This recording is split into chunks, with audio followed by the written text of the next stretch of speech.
Most people, to the untrained eye, are going to sit here and say that this owner starved her dogs. We're going to head up to that dog call right now. So we'll go out, we'll assess the situation. I'm looking at these dogs look like garbage. I mean, that's just not. Did you see there's bags of food there? She was very upset about losing all of her cats. She called me up a few times in tears. I need my photos. I need to be able to paint this picture for the judge so that he sees what I see.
Good evening and welcome to the Board of County Commissioners Comprehensive Plan Amendment Public Hearing.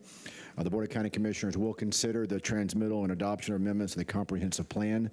The Board will also consider an application for rezoning, which will be considered concurrently with the related applications for future land use amendments. Before I get started this evening, we have two commissioners that will be participating virtually. Commissioner Bowles and Commissioner Wostel submitted a letter saying Commissioner Wostel will attend the upcoming public hearing virtually due to the recent birth of his baby girl. So both of them will be participating virtually this evening. But before we begin with the agenda, there's a request for the continuance of CPA 25-38 to the May 14, 2026 Comprehensive Plan Amendment public hearing at 6 p.m. Can we have a motion and vote to continue? So moved. Second. Motion Commissioner Cohen, second Commissioner Myers. Please record your vote on the continuance.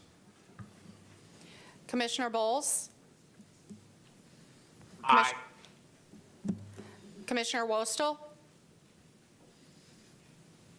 Commissioner Wostel? Commissioner Wolflow is not in the meeting.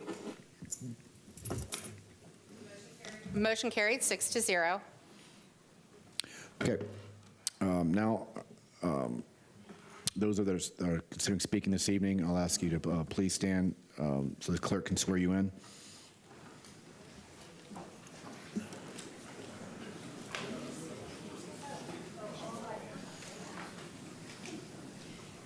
Do you swear or affirm that the testimony you are about to give will be the truth, the whole truth, and nothing but the truth? Thank you. You may be seated. Okay. Board members, we've got over 40 individuals that have signed up to speak this evening.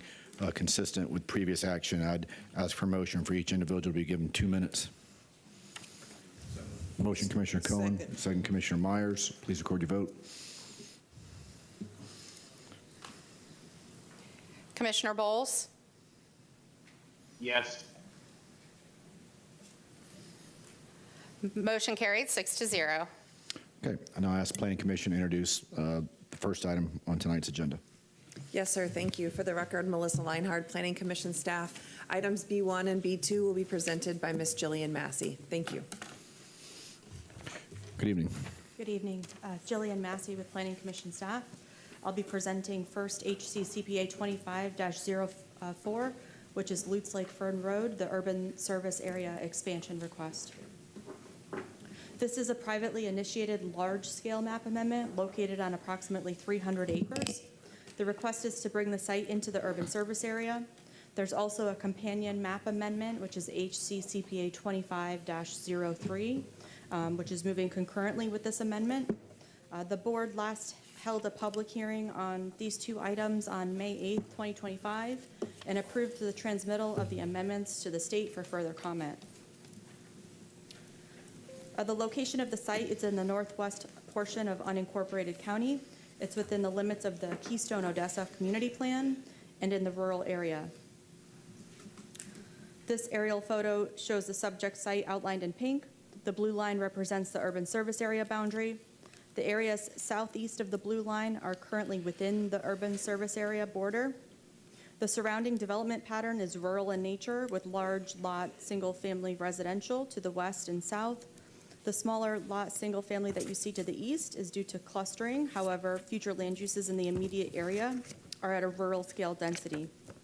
A portion of the site contains wetlands. The site also contains significant wildlife habitat and is within the 100-year floodplain. If approved, this request would expand the urban service area by approximately 300 acres and would also require connection to sewer and public water utilities. The request was sent out for agency review, and you'll find those comments in your packet. There were no formal objections. However, the Public Utilities Department mentioned that the existing potable water infrastructure may not have sufficient capacity to serve the development within the expansion area. They also noted that the existing wastewater infrastructure does not have sufficient capacity to serve the development within the expansion area. Conservation and Environmental Lands Management raised the following concerns: that the increase in density of structures allowed, should the expansion be approved, would significantly increase the amount of wildland-urban interface their agency would have to mitigate to ensure public safety. As mentioned earlier, both of this expansion request and the land use change, which is the following amendment, were transmitted to the state for further review back in May of 2025. Responses received were from the Department of Commerce, Department of Transportation, Department of Environmental Protection, and the Fish and Wildlife Conservation Commission. When tasked with how the proposed amendments affect state resources, there were no objections from any of the state agencies. The Planning Commission reviewed the proposal and found it to be inconsistent with the comprehensive plan. Goal 1 and Policy 1.1.9 of the Future Land Use section speak to the urban expansion areas, ensuring that growth is supported by existing or planned public facilities and services, and that certain criteria must be met for an expansion. The proposed request does not meet this goal and policies, as there are not planned public facilities in the area, nor does it meet all of the 7 criteria to expand the urban service area. More specifically, it does not meet the criteria that states that an extension of the urban service area should be an extension of the existing development pattern and/or has a functional relationship to the development pattern of the surrounding area of the proposed site while ensuring the review of adopted community plan guidance has occurred and addresses any conflicts.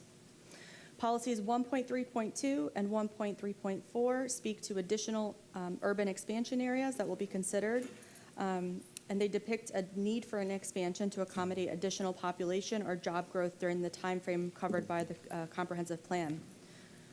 Lastly, the request does not meet the vision of the Keystone Odessa Community Plan, as the community envisions this area to remain rural in character. And so based on those considerations, the Planning Commission found that the proposed map amendment is inconsistent with the goals, objectives, and policies of the unincorporated Hillsborough County Comprehensive Plan.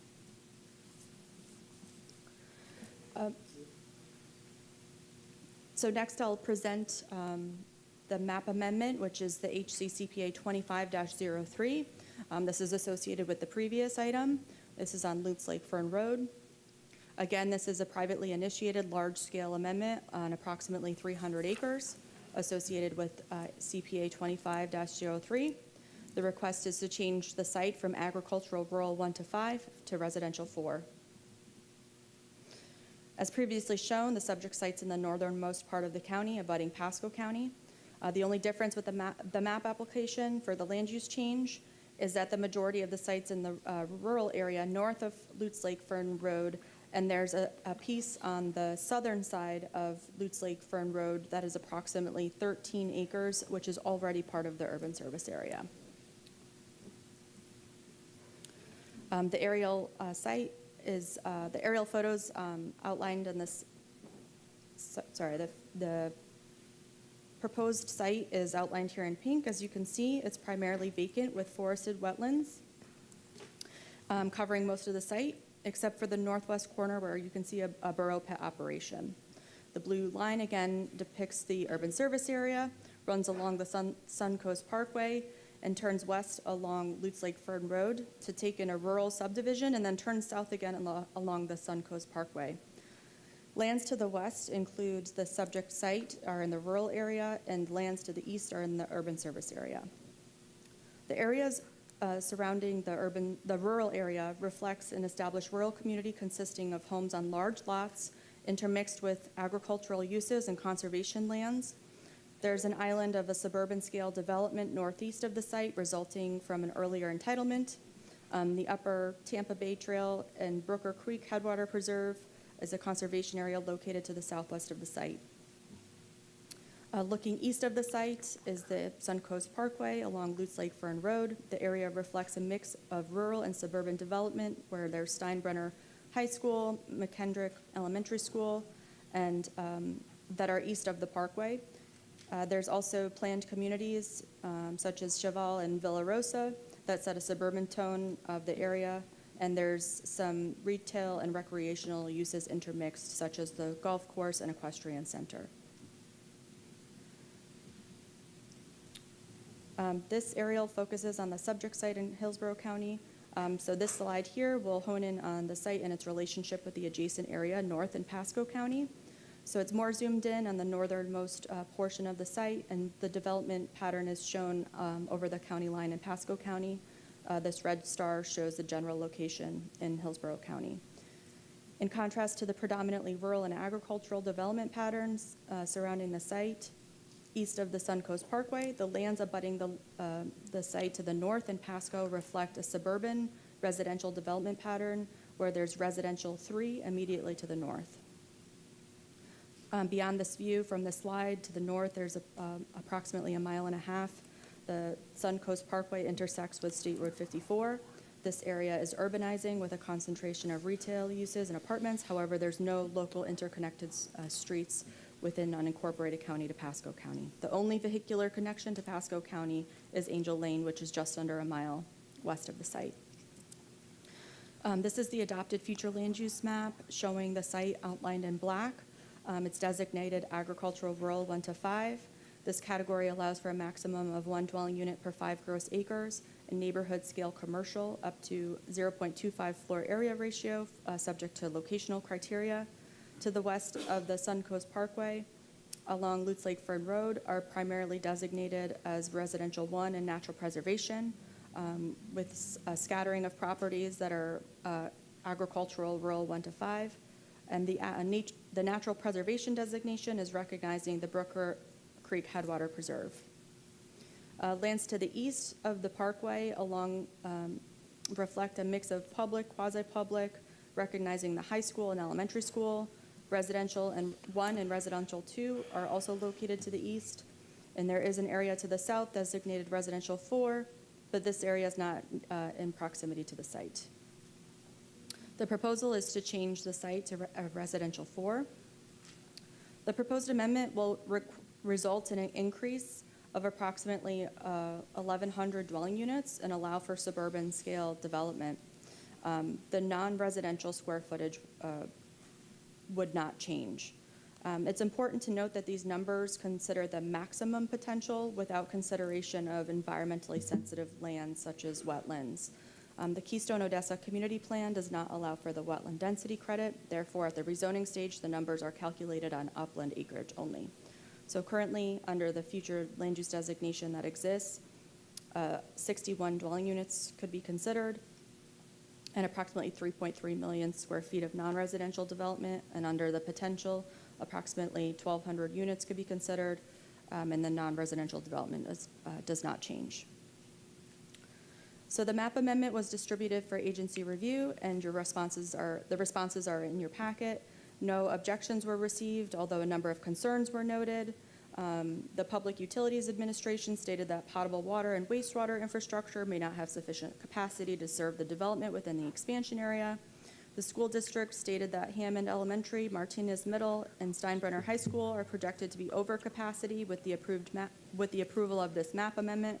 However, the district stated in their response that this is not a school concurrency determination and that this determination is issued prior to preliminary plat of site plan approval. Also, the Environmental Protection Commission stated that the site may present considerable permitting challenges due to the amount of wetlands on the site. The amount of wetlands and mitigation required would be determined and addressed at a later phase of review per the rezoning and site planning.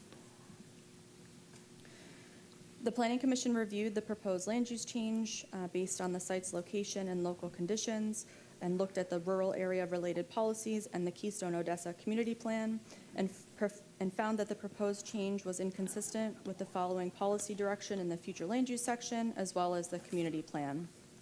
Under the rural area policies, policy 1.2.1 and 1.2.4 state that provide growth and development guidelines outside of the urban service area. These guidelines state that new development shall reflect the character and scale similar to the established community. Within the rural area, densities shown on the future land use map will be no higher than 1 dwelling unit per 5 gross acres unless located within an area identified with higher density land use categories on the future land use map, such as a suburban enclave, planned village, or a planned development. The proposed amendment is inconsistent with these rural area guidelines by seeking to increase the density to a suburban scale that would allow for up to 4 units per gross acre. This scale is not comparable to the established rural development pattern and the rural agricultural character of the area. The proposed amendment is in direct conflict with the Keystone Odessa Community Plan by seeking residential 4. One of the main aspirations of the community plan is to prevent the intrusion of suburban-style residential development by maintaining low-density rural residential development of a minimum of 1 unit per 5 acres, consistent with the comprehensive plan. The proposed amendment does not align with this vision and a number of strategies that are intended to preserve the rural character of the community. Lastly, the policies relating to compatibility and neighborhood protection and neighborhood development provide guidance on determining compatibility. These policies promote a strategy focused on introducing new uses that maintain the character, scale, and density of the existing community. In contrast, the proposed amendment would introduce the potential of a major increase in density from 1 unit per 5 acres to 4 units per gross acre, which would be disruptive to the rural character of the surrounding area and does not reflect rural home sites on lots averaging 1 to 5 acres in size on average. And so based on those considerations, the Planning Commission found that the proposed map amendment is inconsistent with the goals, objectives, and policies of the unincorporated Hillsborough County Comprehensive Plan. Thank you. And thank you for your presentations. This time, the applicant team has a total of 15 minutes for both presentations. Thank you, Mr. Chair and Commission. Jim Porter with Ackerman, 401 East Jackson Street, Tampa. I'm here representing the applicant. As part of the applicant's team, we have Todd Pressman, Attorney Don Hemke from Carlton Fields, Abby Naylor, our environmental expert, and Steve Henry, who is our traffic engineer. I'll be very brief and turn it over to Todd. But as staff said, this board considered this item on May 8th, 2025, and you voted to transmit this to the state for further comments. Specifically, Commissioner Bowles was interested in what certain departments had to say. Commissioner Cohen commented at that time that he was interested in seeing the companion rezoning application and the site plan. So we have both of those before you today. As staff said, the state agencies that reviewed this found no objections to either one of these plan amendments, and that's significant and needs to be part of your decision making. You'll be seeing the companion zoning piece, but we have a binding site plan and conditions that give certainty to not only this board, but the public and the immediate neighborhood. I'm going to turn it over to Mr. Pressman now for the presentation, and we will respectfully ask for your approval at the end of this. Thank you. Good evening, Commissioners. Todd Pressman, 200 2nd Avenue South, number 451 in St. Petersburg. This is HCCPA 2503 and 2504. Thank you, Ms. Massey, for orienting the board in your review. So there's two issues, density increase and continuation of the USA line. We've had great response from the state, from the Department of Economic Opportunity. FDOT has noted no impact on important state resources. Florida Commerce has indicated no comment on the proposed amendment. Florida Fish and Wildlife, no objections. And importantly, the Department of Environmental Protection, no adverse impacts. That's a very important finding for you to review. Ms. Massey has reviewed the location with you. I think it's one important note that we are just barely inside the Keystone Odessa Community Plan area, just barely over the border and at one of the border lines. The development or any activity will be around the water feature that you see here. This is the general outline of the entire site, which again, the water feature would be the only area of development because, as shown here, development area, because the rest of it is a wetlands and significant wildlife habitat. This is like an island, an isolated island that's secluded and sheltered and off on its own, which will provide tremendous buffering and screening. Quite frankly, Commissioners, I don't attend all your meetings, but this is obviously a significant wetland screening and buffering area that I believe is very difficult compared to any other site that you've seen. Areas you can see the intense forestation, buffering and screening from this view. This is looking west. Looking north, you can see some of the surrounding developments, which are very high density, and berms, as well as the tree line on the ground. You can see the significant berms and tree lines. You can see in relation a cow on the property to give you a good reference in terms of the height and density. And again, this would be the current site where the development would be. So looking at current development around the site is very important. We're proposing R4 level development. To the north, abutting in Pasco is 3 and 4 units per acre on water and sewer. Directly to the east is Terramore, 243 homes, 4.3 units per acre. To the south is Cheval at 6.2 units per acre. And Commissioners, this is a very important slide because this is a comparable of the density of what I just showed you. We are at the far, far end of 1.38 units per acre compared to the higher densities that surround this site. This is the high density of Pasco abutting the site, just a stone's throw from the site, as you can see here. Cheval Homes on the south, Terramore Homes on the east, and also Montreux subdivision, which is 3 units per acre. Again, that density comparison, which we think is a critical point for you. I do think it's important for you to note that we did look at the first 200 letters that have come in of opposition. I think it's important for you to know that when we review this, that 49% of the people who sent letters in live on 1/3 or acre less, which is tremendously less than what the applicant is requesting. 78% were on 1 acre or less. So what we want you to understand and accept, with all due respect to the residents, is that a lot of the people who are in opposition seeking to keep the Keystone Odessa policies and character are not living on properties of that same nature. They're asking the applicant to carry that on his back alone. Bureau of Economic Business Research, and this is what's generating Hillsborough County and this site as well, is the tremendous increase in housing that we'll have. We submitted an economic impact study from Mr. Stephen Buckman that produces tremendous revenue for the county, 12,000 revenue to initial, and 12 million, and 4 million on recurring revenue to the county. We are just a stone's throw, 500 feet from the Veterans Expressway, which carries 60,000 vehicles per day. There are significant expansions and widening both by Florida Turnpike, Citrus County, and this is, of course, a major arterial that runs from Citrus County to the airport, provides access for employment, entertainment, and the Port of Tampa. This was an interchange that was approved by the legislature and the county. It was a $12.5 million interchange. It was put in to address growth. This is a perfect example of this particular growth and its ability to carry on the interstate at the veterans. And at that time, the civic group were in support of the interchange. Loose Lake Fern Road, which is the access road, is a county arterial roadway and carries currently 7,900 vehicles per day. Looking at the other issue, the urban service expansion, the project site abuts to the north for water and sewer and to the south on water and sewer, and is just a stone's throw to the east to the urban service area. When you look at it on a regional basis, all the red is water and sewer provided. So this would be a part of the continued regional USA expansion, both to the north and already existing to the south. One of the keystones of the Keystone Community Plan is water quality and quality goals, wetlands, open space, lake and creek protection, and providing the water and sewer stops the leaching into the ground, which affects lakes and creeks.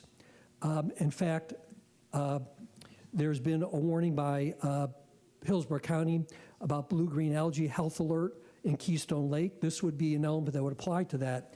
And additionally, both this county, City of Tampa, and Swiftmud spend millions of dollars a year removing people from septic and wells, drawing directly out of our aquifer and directly into the aquifer or close to the aquifer through septic tanks, which is the worst policy that we can have.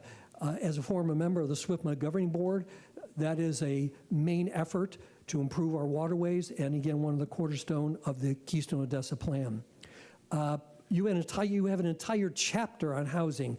We could present dozens of policies in support of housing, which this application does.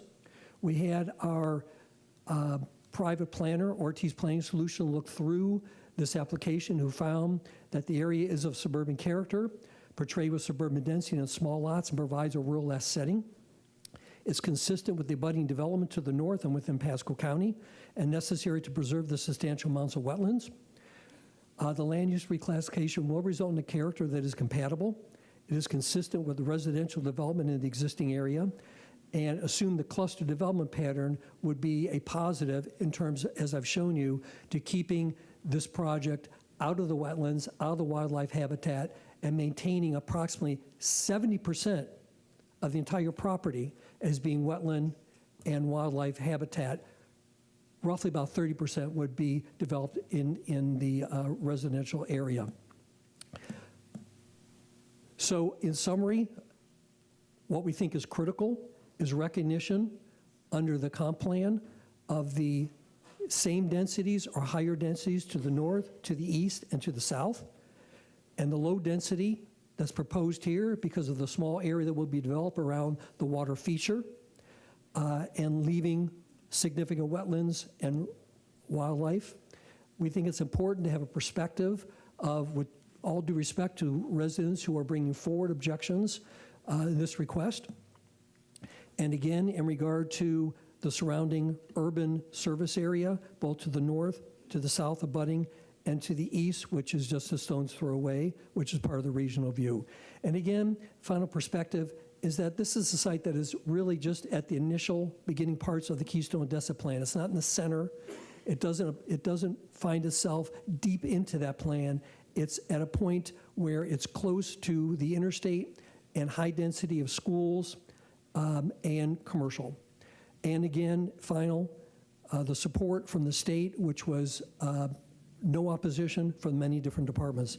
I'd like to turn this over to Mr. Henke or Attorney Henke for a few comments. Thank you, Mr. Chairman. Thank you, Commissioners.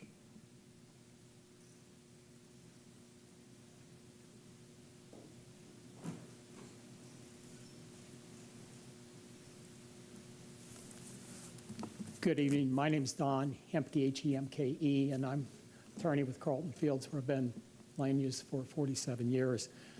Jeff Warren with his law firm, Bush Ross, basically joined with me in addressing the issue here of whether there is a agricultural enclave.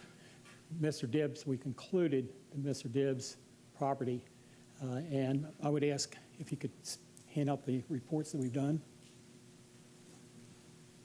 that Mr. Dibbs' property is an agricultural enclave. You go through the statutes in the Florida statutes, and basically there's 6 criteria for them, and you will see in the handouts that all 6 of them are very clearly met, and this is an agricultural enclave. As Mr. Pressman indicated, it has been basically isolated. It will be less than what's around it. The fact that it's an agricultural enclave, what does that mean?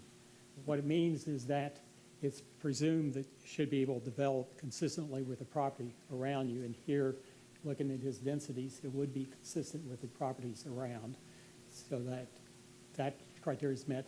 And 2 is that if it's an agricultural enclave, you do not consider that part of an urban sprawl area. Basically, it's not to be considered. It's exempt from that as a matter of state statute, basically. And the agricultural enclave, not only is that how it now presently exists, but basically the legislature just this week has passed the agricultural enclave, and it should be on its way to the governor's office, basically to strengthen the agricultural enclave. So in conclusion, that it's clearly an agricultural enclave, and that gives benefit insofar as development to the developer here, Mr. Gibbs. Questions? Thank you. Just briefly, Commissioners, again, Jim Porter for the record. You heard a lot of commentary tonight, both from the Planning Commission and from Mr. Pressman. And I think it's the Planning Commission's job to look at these and look at the extreme that can happen. And again, back to Commissioner Cohen's comments about having an accompanying rezoning and looking at a binding site plan and binding condition that addresses a lot of those concerns. And it's significant to note that in our rezoning application, the Planning Commission actually found us consistent, and you'll hear that at the zoning stage of this. One of the significant parts of that is, under the extreme nature of this, there are 1,300 units that could be approved. We're asking for 392, which shows that the zoning matters, and looking at this holistically is important, and not just looking at it piece by piece. So with that, we will close and save any extra time for rebuttal. Thank you. Okay, thank you. Now we'll go into public comment. Each person will be given 2 minutes. I'll call 3 individuals at one time. The first speaker, Adam Holyfield, followed by Adrian Bishop, and then Barbara Adderhold. Is Mr. Holyfield here? Please. Then Adrian Bishop, Barbara Adderhold, and then Beth White. If you could please be ready to come on down. Good evening. Evening. My name is Adam Holyfield, and I live at 19921 Cypress Bridge Drive in Odessa. I'm the Vice President of the Terramore Homeowners Association and a lifelong resident of Northwest Hillsborough County. We oppose these comprehensive plan amendments due to the impacts on our local schools and the redistricting that would need to occur to accommodate this proposed density due to overcrowding. Our schools are our crown jewel and our most important resource for our children. Moving students to new schools to accommodate this increase in density and intensity would be extremely impactful to students, parents, and property values. This board has a decades-long history of protecting this property from intense development. Please continue this precedent today and deny these plan amendments as inconsistent. Thank you. Thank you, sir, for your comments. Adrian Bishop? No. Okay, Barbara Adderhold, then Beth White, then Brendan McKesey, I believe. I'm sorry if I mispronounced your name.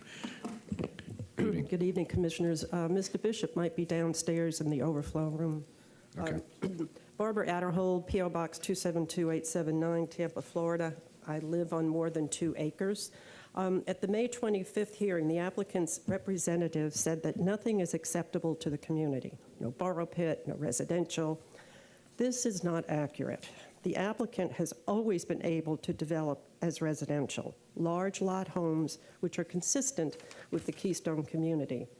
The community has never been opposed to that, but what we have been opposed to is R4 suburban style development, which as you heard tonight, the big ask could be 1,200 homes, and let's not forget the 175,000 square feet of commercial on a small portion, 9-acre lot. The applicant needed the rural service area for a borrow pit, and now he wants to change our rural area to suburban by moving the urban service area to accommodate his desire for 392 homes and 100,000 square feet of commercial. By the way, there's already 25,000 square feet of commercial just to the east of the property in Terramore. Attorney Porter has and probably will argue that his client has the right to use his property. His client has a reasonable use to use his property in a reasonable manner. Well, the borrow pit has been permitted for up to 3.3 million cubic yards since 2008, and while I might not call that reasonable, the applicant certainly has gotten reasonable use of his property. This ask is wildly out of character with the Keystone Community Plan, and this ask is not much different from what was asked in 2016, which this board denied. And as Commissioner Hagan said at the May 2025 meeting, nothing out here has changed. So why are we letting one person change the character of our community? I ask you that. Please deny it. Thank you, Ms. Adderhold. Beth White, followed by Brendan, who's virtual, Brittany Berry, and then Gary Engelhardt. I might need some technical assistance. I made a little video. I wanted to I'm sorry, Beth White, Keystone, Odessa. Good evening, Commissioners. I want to show you, I'm going west on Lutz Lake Fern into Keystone so you kind of understand what it looks like. I took this, I skipped out of work at noontime on Tuesday to take this video so you're not seeing the normal commuter traffic. So basically I started on Berry Road, which abuts Deb's property, then west, went ahead and went west on Lutz Lake Fern into Keystone. You drive fast. Well, there's music. I don't know why the music isn't playing. I have engineers that were really excited about making a video for me. Okay, I didn't drive this fast. So this is basically just to show you the 2-lane road, to show you that there's no rest for, there's no density. We're going to end at Lutz Lake Fern and Gun Highway. And when we do end, you're going to see a giant field, which is 80 acres, and you're going to see a for sale sign. That has actually been sold. There's going to be 13 homesteads with well and septic because they're adhering to the Keystone Community Plan. Now let's talk poop. In 2024, Keystone was granted an exemption from the rural utility expansion. We have well and septic. The urban service area expansion in this application introduces county utilities for this property. The existing wastewater infrastructure does not have sufficient capacity to serve this development. The Van Dyke facility is either at or close to capacity. We've never had any environmental issues with our septics in Keystone, which are regulated by the state of Florida. Last month, on February... Thank you, Ms. White. Thank you. Appreciate it. Is Brendan on virtually?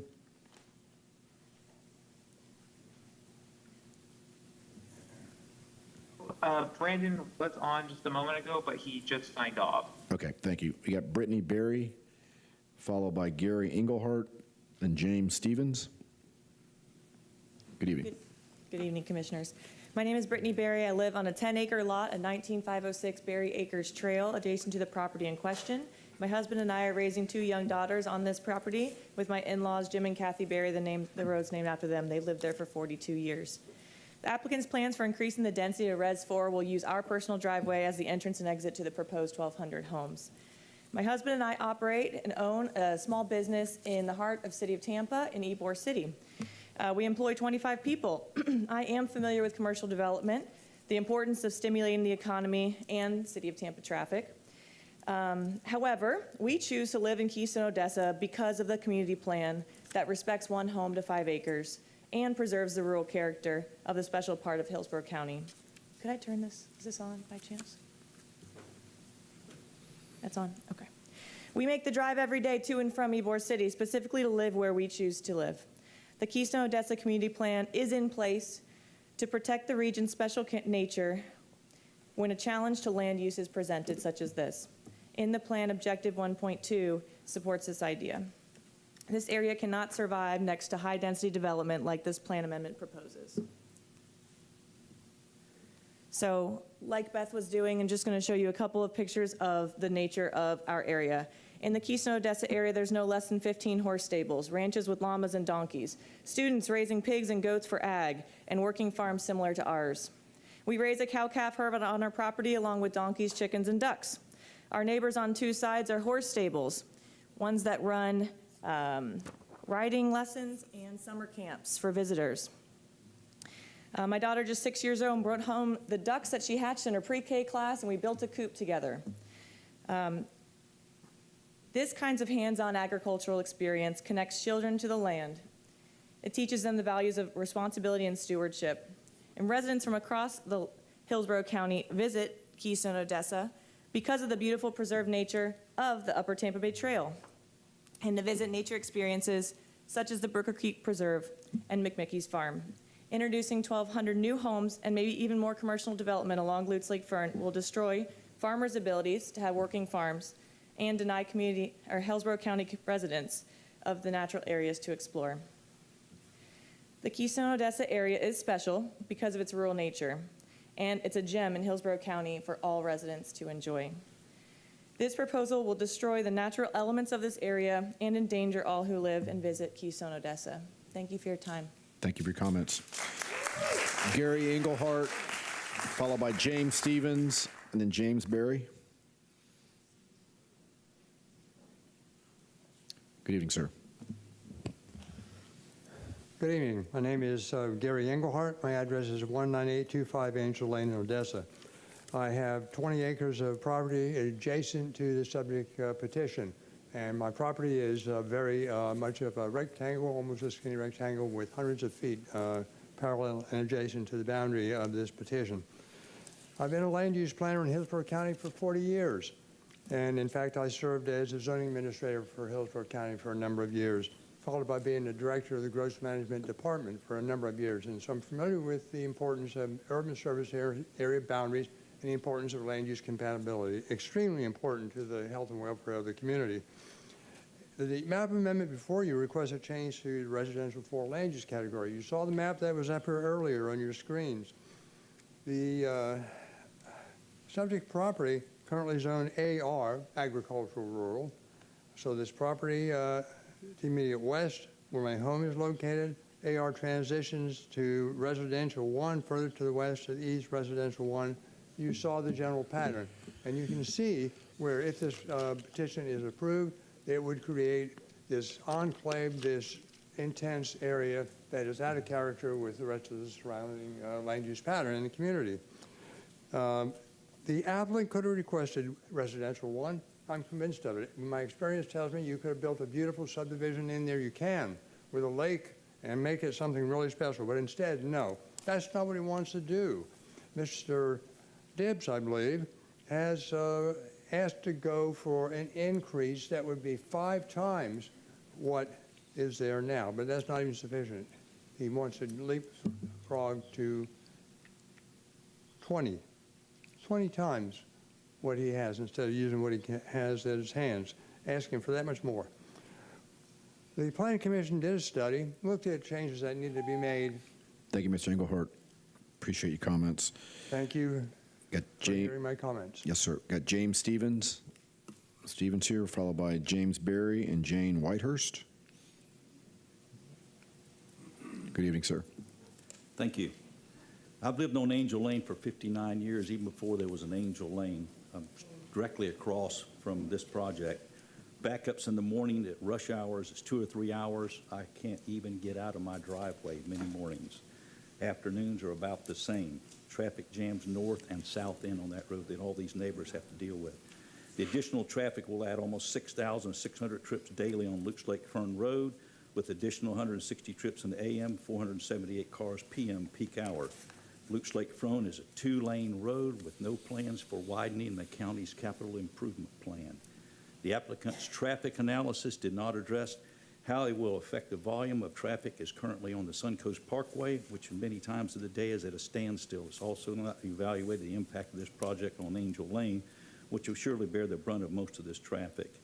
It is currently a major cut-through road for people trying to avoid the tolls on the expressway. Policy 7.3 of the comprehensive plan aims to protect neighborhoods from cut-through traffic. Approving this rezoning would increase cut-through traffic and inconsistent with this policy. Did I get a B? Not Nope. yet. 50 seconds. Okay. In a past meeting here, one of these fellows right here mentioned all these letters, 476 of them that were sent were all same, and they were just letters that were somebody signed off that somebody else wrote. I want to mention that there was another form letter written in this country many years ago with only 56 signatures on it, and it eventually changed America and it changed the world. It's called the Declaration of Independence. We expect no less here. Sir, will you please state your, sir, please come back and state your name for the record. James Stevens. You get that? James Stevens. Okay, thank you, sir. James Berry, followed by Jane Whitehurst and Janice Streetman. Good evening. James Berry, 19506 Berry Acres Trail. We live on the west side of this property, directly on the west side. First, I'd like to introduce to the record 5 policy items: 3.1.2, 3.1.3, 3.1.4, 4.4.1, and 4.4.8. There's no time to read through all these, but they set rules and guidelines for intensities and densities, as well as buffering from neighbor properties. We've lived in Odessa for over 40 years. My family and I live on Berry Acres Trail, named after the Berry family years ago. Let's talk about Berry Acres Trail. It's not a road, it's a 1-lane drive about 10 feet wide. It's 2,400 feet long, but it doesn't go anywhere. There's just a few houses on there, and it's not maintained by the county. We keep it up ourselves. My granddaughters ride their bicycles on there. Well, they want to make a full-blown road out of Berry Acres Trail and maybe even put a stoplight there, you know, at least 2 lanes all the way down. This is a perfect example of not fitting into the rural nature of our neighborhood. Our houses face to the east, looking directly at the Dibbs property. Our lot size is 10 acres. All my neighbors on Berry Acres have large lots, rural-type lots. We raise cattle, ducks, and chickens. We live in an outdoor rural lifestyle, and we have enjoyed agricultural nature of the community, which is consistent with how we have used our property. This proposed project is incompatible with all the properties which it abuts to the west. The density of 4 units to the acre is just too high. Thank you, sir. Appreciate the comments. Please deny. Jane Whitehurst. Is Jane here? Okay, followed by Janice Streetman and Jerry Casentino. Good evening.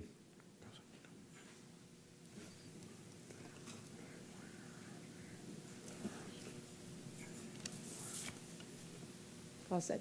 Hi, my name is Jane Whitehurst. I'm the president of the Keystone Civic Association, and we are on behalf of the KCA. We oppose 2503 and 2504. Could everybody that opposes this behind me please stand up while I keep talking? When I was 11 years old, I came to Camp Keystone, and I fell in love with it then, and that has not changed.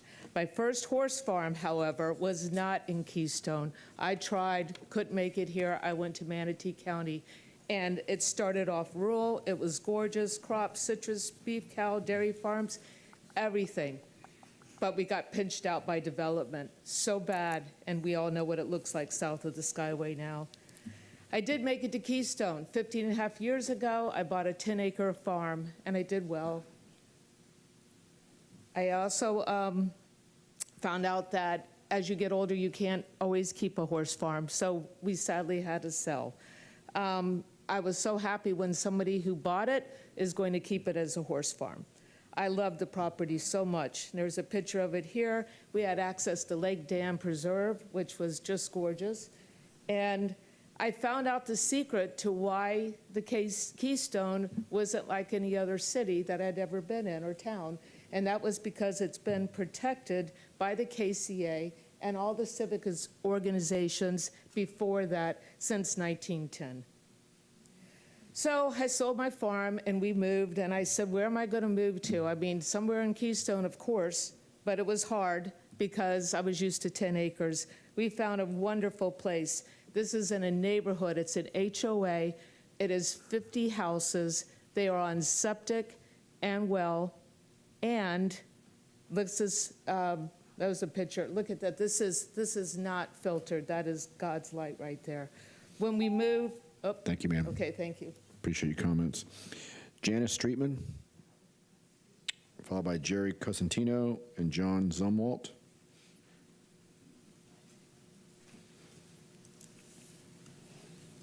Good evening. Good evening. My name is Janice Streetman, and I live at 16414 Lake Church Drive, which is within the Keystone, Odessa community. The Plan Amendment 2503 does not align with the vision and a number of strategies that are intended to preserve the rural character of the Keystone, Odessa community. My husband and I have lived at this address in Keystone for 28 years. Our property is 5 acres, which includes our home, a barn, and pasture for our 2 horses, one of whom we've just rescued. These pictures that you're looking at are showing you what rural character in Keystone looks like with 1 home on 5 acres. Our property is very special to us, but let me share with you, it is not unique. There are thousands of properties just like ours all throughout Keystone. This is the fabric. This is the heart of our community.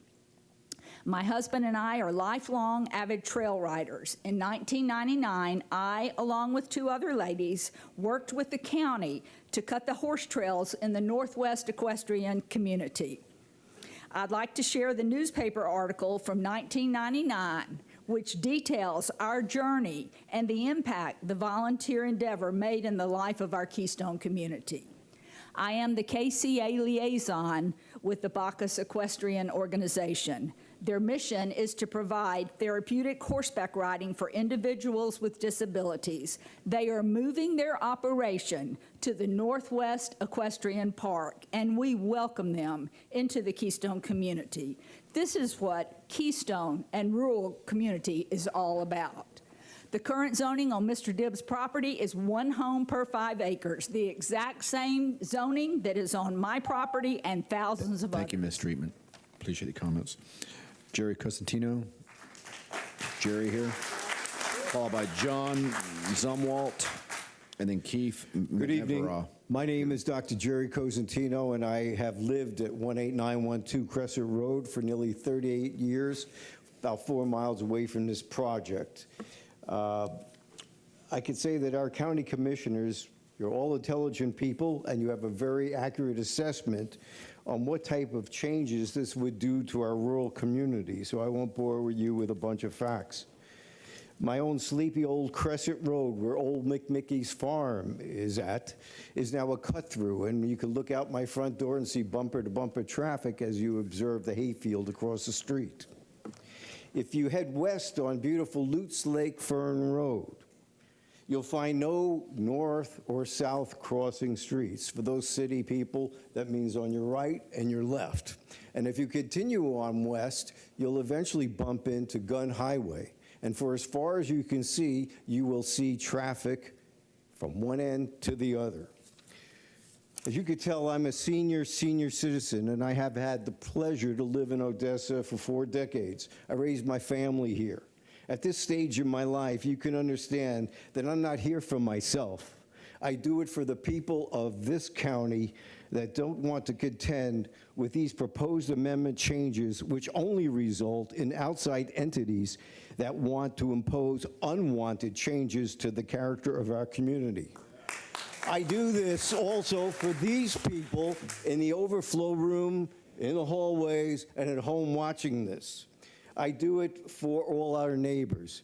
But most importantly, I do this for the generations to follow so they have an opportunity to enjoy the little piece of heaven that's on earth in Odessa right here. And I ask you to please unanimously vote against these changes. I thank you very much for listening. Thank you, Dr. Clemson. John Zumwalt, followed by Keith Mevra, and then Mark Hughes. Good evening, and thank you for allowing me to speak tonight. I'm old-fashioned with some boards here, but I'm John Zumwalt. Martha and I live at 10203 Tarpon Springs Road, but more importantly, we have a farm at 6930 Lutz Lake Fern Road, right down the street from Angel Lane and across the street from Seed World, which is owned by the applicant. We also lease 40 acres adjacent to the project. Jim Barry Acres Road separates us, but it's an active farm on both sides, and we intend to keep it in a rural nature. But we also know the traffic out there from firsthand. Several times a day, I get to drive a farm tractor from one property to the other, short distance to Angel Lane, and I got to tell you, I take my life in danger every day. And it's not the numbers that engineers are going to quote and all that kind of stuff. It's the attitude of the drivers. And I consistently see almost every day someone passing and coming within feet of a head-on collision because they can't wait another 30 seconds behind us. So you get this rural nature that's being set aside because of the amount of traffic. And it's not local traffic, it's flow-through traffic from other parts of the state, other parts of the continent. But the thing I want to emphasize most, that it's been said before, you don't need to hear it again, there's a rural nature out here. But we also imported something from New Hampshire, a barn that was built by General John Stark right after the Revolutionary War in Dunbarton, New Hampshire. We came upon it, bought it, tore it down, and took it to Odessa, and now is the crown jewel of our property, if you will. Again, right across the street from where we've been talking about. But we also are announcing a Christian day school Thank you, starting in October. Appreciate the comments. Keith Mevra, followed by Mark Hughes. We got Nadia Combs, which is virtual, and then Regina Hernandez. Good evening. Good evening. My name is Keith Mavor. I've lived in Keystone for about 12 years, and I'm the commander of the Sons of the American Legion, Post 147. My address is 7631 Lutz Lake Fern Road. My father lives 7627 Lutz Lake Fern Road. I own 7621 Lutz Lake Fern Road. I own 6 acres on the road that is being possibly desecrated by extra traffic. I live a half a mile from the Tampa Day Trail. I raised my family here. My father lives here. My grandkids come here. My house is the big yellow house on Lutz Lake Fern Road, or the Christmas house if you come by. Just picture Norman Rockwell house. 2-story yellow, white trim, white picket fence, as American as you can get. Keystone, to me, is America. Everything's done on a handshake. I know my neighbors. They know me. We help each other. The character of our town, our enclave, is what makes it such a magical place. And the tail trying to wag the dog, one person's desire to expand their property beyond what they're allowed, just possibly for monetary gain or just because, it's just unsettling. that somebody can come in and try to ruin and affect my way of life now and for the next who knows how many decades I'm blessed with life. There's no traffic surveys that have been truly done. There's wild lands next to the proposed property. If these housing densities go, they might not be able to do prescribed wildfires. I don't want to lose my houses to a wildfire that can't be controlled. Thank you. Thank you, sir. Mark Hughes, followed by Nadia Combs, then Regina Hernandez and Richard Roseberry. Good evening. Hey, good evening. My name is Mark Hughes. My address is 8613 Miles Road, Odessa. Tampa native, 22-year Keystone resident. Like so many, I bought in the Keystone area for the rural nature and community, schools, and the protections they had in place to keep it that way. The proposed comp plan amendments will fundamentally change the Keystone area and the life we have all invested in. Why should we change the rules for one person that knew and understood the permissible and reasonable use of the property? I guess if you keep trying and working the system, you might get a commission to provide a favorable vote. We are agreeable to large lot, estate-type property developments as consistent with our community plan. We have heard this is the fringe of the Keystone area and abutting USAs. If approved, the USA and R4 density is brought that much further into Keystone for the next developer to say the USA and R4 is right there. Why can't we have ours? When do we draw the line? This property is at the Booker Creek Headwaters Preserve, which are vital lands to the Eldredge Wild Well Field that is managed by Tampa Bay Water and supports the productions of millions of gallons of drinking water daily. Staff notes, USA, page 5, the subject site is environmentally sensitive, containing wetlands, ELAP lands, and was within the potable water resource area 1, allowing an urban service area expansion has the potential to adversely impact these areas, making the request inconsistent with objective 6.2. Flooding per CPA 25-03, this property does not align with the objectives outlined in the local mitigation strategy. Part of this strategy is keeping new developments away from the flood-prone areas or wetlands to protect homes and natural buffers. Both the Affordable Housing Review and Office of Emergency Management states this amendment does not align with objectives because of it is located in a 100-year floodplain and near a wellhead protection zone for potable water. Please vote no for these two amendments. Thank you. Thank you, sir. Is school board member Nadia Combs on the line? Nadia Combs is on the line. Brandon McAfee has also rejoined if you would like to hear him as well. I'll have to come back to him. Is Ms. Combs on the line? Yes, I am. Good evening. Hello, this is Nadia. Hello, my name is Nadia Combs, and I'm calling about my concerns for the Lutz Lake Fern expansion for the RV park or for the buildings. I have lived in Tampa for more than 30 years. I lived in South Tampa, I lived in Fisher's Park, and then I moved to the Keystone area because I wanted a rural life. And it is very important that we keep with our Keystone Comprehension Plan. I have a lot of concerns with this expansion. One of my big concerns is all the schools in that area are 90% or higher in capacity, including Steinbrenner, which is 98% capacity. I'm concerned with the RV park that there are thousands of new drivers who are driving in that area, and there's already been 2 fatalities in that area of young people. So I'm concerned with the RV parks coming in and out and all these new drivers. Those roads are only 2 lanes. It is very, very difficult for parents to come and go. In addition, if we have all those homes, we do not have the capacity at those schools to be able to serve thousands and thousands of additional students. That means students who are currently zoned in that area could be rezoned for other schools, and they bought into that area to make sure that they can go to those schools. I think it's a real danger for the students. I think it's very important that you know, as voters in Keystone, that we really feel that we want the rural life. We want to make sure that our schools are still being able to be zoned by where we live, and this is a very big concern for us. Thank you very much for your comments. Regina Hernandez, followed by Richard Roseberry, and then Sam Albright. Good evening. Good evening. My name is Regina Hernandez. I live at 8703 Lake Calm Lane, Odessa, Florida. I have lived in Keystone area by Lake Calm since 1984. please deny the urban service area amendment and future land use amendment, which are not supported by the existing potable water infrastructure.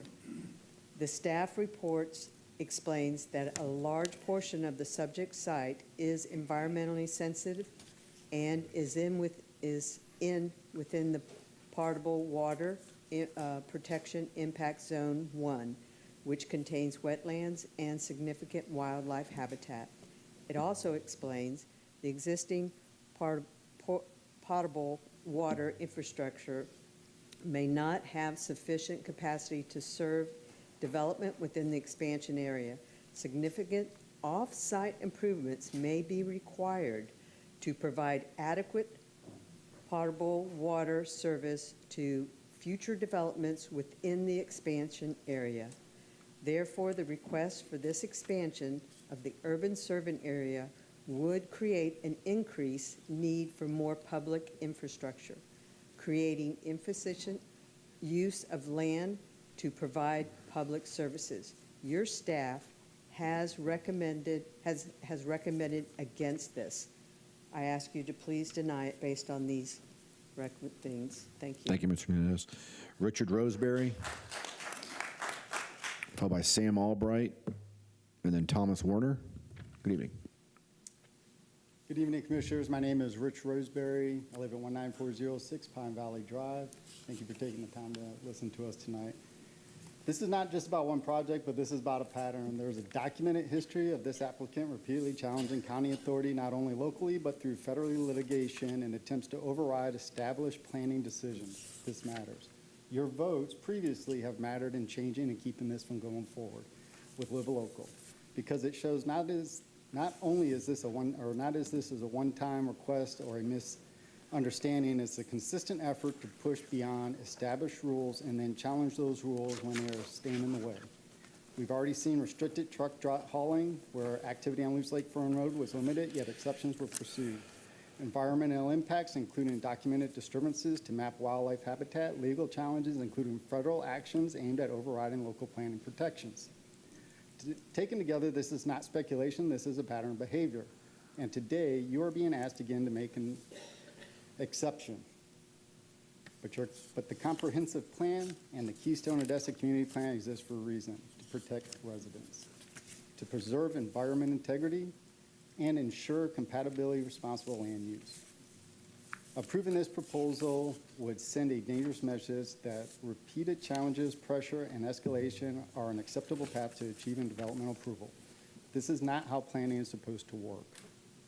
Commissioners, you have both the authority and the responsibility to uphold the standards that protect this community, and I urge you to take a look at this and vote no on this application. Thank you. Thank you, sir.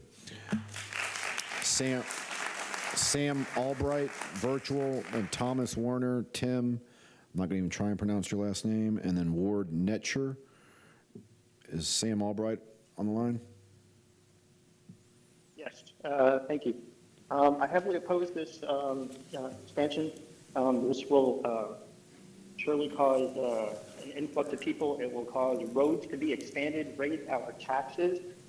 If the 400, almost 400 homes or RVs are put in, this will, especially for RVs, it will introduce the aspect of drugs and crime to the area, generators being run 24/7 disturbing the peace. There are schools east and west of this property, a new school going in west, by the way, with kids. I don't think that sets a good example for the community. It does not suffice the mission statement of Odessa. Odessa is a rural area. The property was designated agriculture for a reason, and I strongly feel that we should oppose this. Also, I saw a lot of people stand up in opposition to this. We elect our commissioners, and this is we're still an area, designated by the people. So I ask that you listen to the people and listen to the credible ones that live in this area. I live directly on Loose Lake Fern Road on a property more than 2 acres, by the way. So this will affect me directly. An RV park will be an eyesore, and it will lower the cost of my home and everybody else's around. I think this proposal should be unanimously rejected. I think it is clinically insane to even consider it, and the aspects that it will cause. It will always be cause and effect when you do something this big. I just wanted to close by saying congratulations to the commissioner on Berkeley's new baby. All right, thank you, sir. Thomas Werner, and then Tim, your last name starts on an L, and then Ward Netcher. Good evening. Hi, my name is Tom Werner. I live off Gun Highway close to Van Dyke. We moved here over 30 years ago. First of all, I want to applaud the County Commission and Planning and Growth Management for having the orientation of looking forward 20 years in growth management. It's a big task to manage all of these various interests in the present as you keep an eye on the long term. After many years of meetings and negotiations, the Keystone Community Plan was adopted by the county. I believe it was the first plan adopted in the county back in 2000, and since that time, over 20 other plans have been implemented. The primary intent of the Keystone Plan was to preserve our rural lifestyle by slowing the flood of high-density development. The plan was built on 3 main pillars. 1, restricting density of new development to 1 unit per 5 acres. 2, to not allow public water to be brought to the area. And 3, to keep our roadways, especially Gun Highway, from being widened. The adopters fully realize that lax zoning drives density. That density brings the public water, which in turn drives the density, which then drives the road expansion, which continues to drive the density, a vicious cycle. This is why the plan was established, to prevent this vicious cycle from taking root. A good way to look at this is that we all built a dam to stop the flood of overdevelopment. You were about to decide whether to strengthen our dam or to put a crack in it. If you deny these amendments, you buttress our dam through precedent. If you approve these amendments, the developer will have the right then to drill in and crack it with modifications. The crack becomes a fissure. Other developers then drill into that fissure, and before you know it, the dam is broken and we are flooded with overdevelopment. Please also keep in mind that your decision here tonight may have an impact on all of those other plans that have been adopted throughout the county. Appreciate your comments. Tim,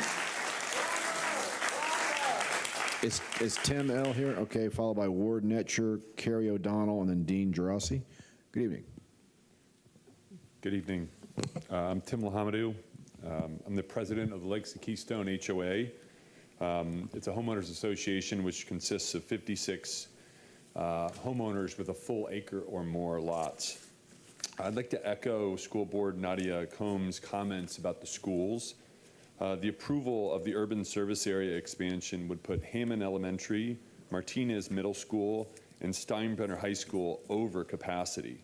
Per Florida Statute 163-3180, it doesn't matter if there are no seats at local schools where a developer wants to put in a subdivision, as long as there is a seat anywhere in the school district.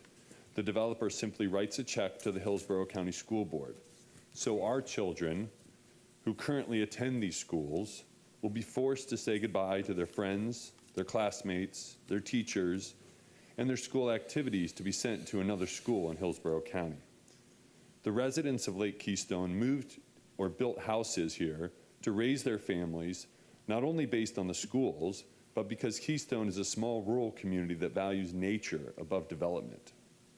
We chose Keystone to get away from the suburban and urban sprawl. The proposed amendment conflicts with the vision outlined in the Keystone Odessa Community Plan, as many have also iterated. On behalf of the 56 homeowners in Lakes of Keystone, the more than 40 here, and the more than 75 down in the lobby and hallways, we ask that you veto and vote no on both these amendments. Thank you. Thank you, sir.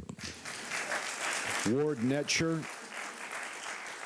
Is Ward here? Followed by Carrie O'Donnell, Dean Gerasi. My name is Ward Netcher. My address is 18421 Gun Highway, a 30-acre family farm. Good evening, commissioners, staff, and the people who have come here in opposition to the proposed amendments.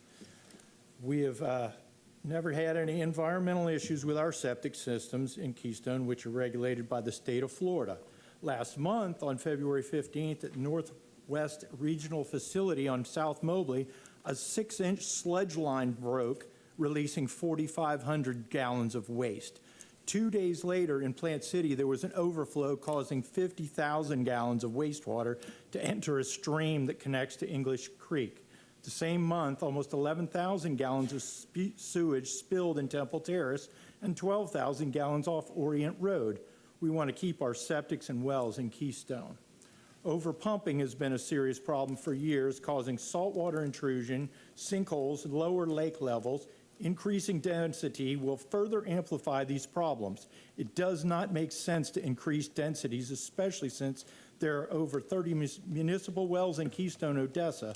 The thousands of cubic yards of dissolved lime rock accumulates in municipal settling ponds. This is evidence that the porous lime rock, which filters our aquifers' water, is being washed away. Larger and more frequent sinkholes will be a result of this overpumping. It does not make sense to expand the need for water or the need for waste disposal. Increased density means more traffic, which is already awful. The Veterans Expressway backs all the way up to Keystone in the morning. Expanding the urban service area will compound these problems. Do we want more traffic? No. Do we want more sinkholes? No. Do we want our lakes going down? No. Do we want more sinkholes? No. Do we want the proposed amendments to pass? No. Please vote no on the proposed amendment. Thank you, sir. Carrie O'Donnell. Is Carrie here? If not, Dean Gerasi. Dean here, followed by Ethel Hammer and Jane Graham. Thank you for your time Good evening. today. My name is Dean Gerasi. I live in Reflections Boulevard in Villa Rosa, somewhat adjacent to the property. I don't know if you can see this, but it was brought out earlier today. If we use a different calculating density formula, section 2.3.2 of the plan, where gross acreage is used basis, then we have in the adjacent plan developments for Villa Rosa 2.4 units per acre. The one just adjacent is 0.85. And Cheval, just below it, is 0.19, and we've heard before that the others are equally as sparse. However, if you put 1,200 units on 300 acres, that is 4 units per acre. And so to paraphrase a prior interaction with the group or with the commission with DIBS, it is that these changes are incompatible with the established residential uses to the east, south, and west of the property. And so this density is going to be much greater than any of the nearby areas. Thank you very much for your time. Thank you, sir. Ethel Hammer, followed by Jane Graham and Judy Steinhaus. Excuse me, sir, I'm Carrie O'Donnell. Oh, okay. To speak? Yes, sir, please go ahead. Thank you. Again, my name's Carrie O'Donnell. I live at 16127 Ivy Lake Drive in Odessa. I'm a resident of Ivy Lake Estates for 20 years. I'm current HOA president, served on the board for over 10 years. I'm speaking today on behalf of the 551 residents who overwhelmingly oppose the rezoning request, as evidenced by the many letters that were submitted. Ivy Lake Estates directly abuts the DIBS property to the north. We share a half-mile common boundary with 26 homes located an average of just 50 feet away from that property line. That's the homes, not their property lines, their homes are 50 feet away from that property line. Mr. DIBS is asking you to disregard the Keystone Odessa Comprehensive Plan that was in place, mind you, when he purchased the property. Approving this request not only undermines the plan, but sets a troubling precedent. More importantly, it allows for an RV park that would fundamentally change and harm our community. An RV park brings increased traffic, noise, safety concerns, and a clear risk to property values. This will be on the other side of a fence where residents would like to enjoy the serenity of their own backyard. These impacts have not been adequately addressed. What this represents to Mr. DIBS is a business opportunity, and what it represents for our residents is their home, their sanctuary, and the single largest investment. So I respectfully urge you to consider the real and lasting impact of this decision on the families who live here every day and deny this request. Furthermore, I'd like to say the attorney for Mr. Dibbs stated tonight that the committee found the change request to be compatible with the plan. And I mean, paraphrasing a little bit, but from what I understand, that's true, but the committee was instructed to consider the rezoning request as if the amendments were approved. And that is very confusing. If I was a committee member, I'd be very confused and probably come up with the same answer. But that's not compatible. There's no way compatible with this plan. Thank you, sir. Ethel Hammer, followed by Jane Graham, and then Judy Steinhaus, which is virtual. Good evening. Hi, good evening. Before I get started, we have one speaker whose name was called, Adrian Bishop, and he was down in the lobby, so I would hope you would give him, he's up here now, I hope you would give him time to speak. All right, good evening. My name is Ethel Hammer. I live at 19825 Angel Lane in Odessa. My home directly abuts the property in question. I'm a professional land use planner with over 35 years of experience in Hillsborough County. We've had many passionate speakers before me, so I'm going to talk about something a little bit more technical. I want to get on the record that the data and analysis that they submitted for the urban service area boundary movement was insufficient and does not meet standards in the statute or in the comprehensive plan for consideration of movement of the line. Policy 1.1.9 has specific criteria to be met. They did not meet policy 1.1.9.4, which required a detailed analysis of the availability, capacity, and a fiscal analysis of public facilities and services to serve the development. In addition, they were supposed to address deficiencies and suggest techniques to compensate for them, which was not done. Policy 1.1.9.6 required that data be provided to demonstrate a need for population and economic development within the planning horizon of the comprehensive plan. That was not done. I wanted to state for the record that please note that this application is not on the edge of the Keystone Odessa Community Plan, so it would be an intrusion into the plan.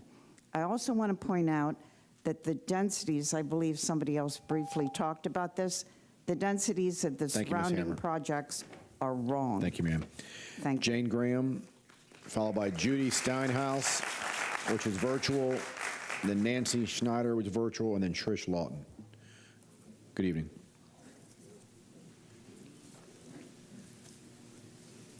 Good evening. My name is Jane Graham. I'm an attorney at Sunshine City Law, speaking on behalf of the Keystone Civic Association. My client respectfully asked you to deny these amendments tonight. Last April, the Planning Commission unanimously voted to deny both amendments based on multiple inconsistencies. Comprehensive plan amendments must be internally consistent with the comprehensive plan, and as these two resolutions show, it fails on multiple counts. Policies protecting rural areas that require density no higher than 1 unit per 5 acres, requirements for gradual transitions between density and intensity. Here they're asking to change AR from 1 unit to 5 acres to 4 units on 1 acre. That is an increase of 20-fold. Future land use changes represent the ceiling or the maximum entitlement of what can be approved. So they're going from 61 units to 1,235, or 40,000 square feet of commercial space up to 175,000 square feet. The applicant is trying to confuse you by talking about some of the features of the rezoning that is the next element, the next item, but there's nothing legally binding about a companion, the site plan that you're looking at. The state's review looks at state agencies' issues, but questions of compatibility and consistency are very much in the province of the county, and no one understands the vision and plan better than Hillsborough County. The comprehensive plan requires in its legal status section that future land use map amendments are a declaration that growth and development are no longer appropriate, and it's based on a significant change of circumstance that may justify reconsideration. Here, there's no significant change, and the area remains the same, as you have heard from multiple testimony tonight. Finally, the threat of agricultural enclave is hollow. It must be consistent with future Thank you, land ma'am. use around Appreciate it, which the it is comments. not. Thank you. Is Judy Steinhaus on the line?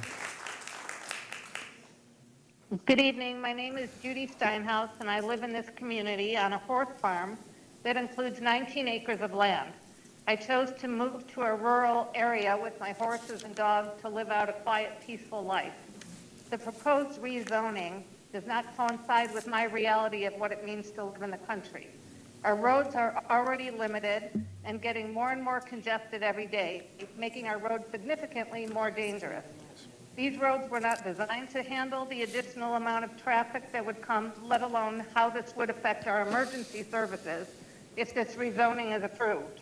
I also have huge environmental concerns as well, including the constraints on our water supply.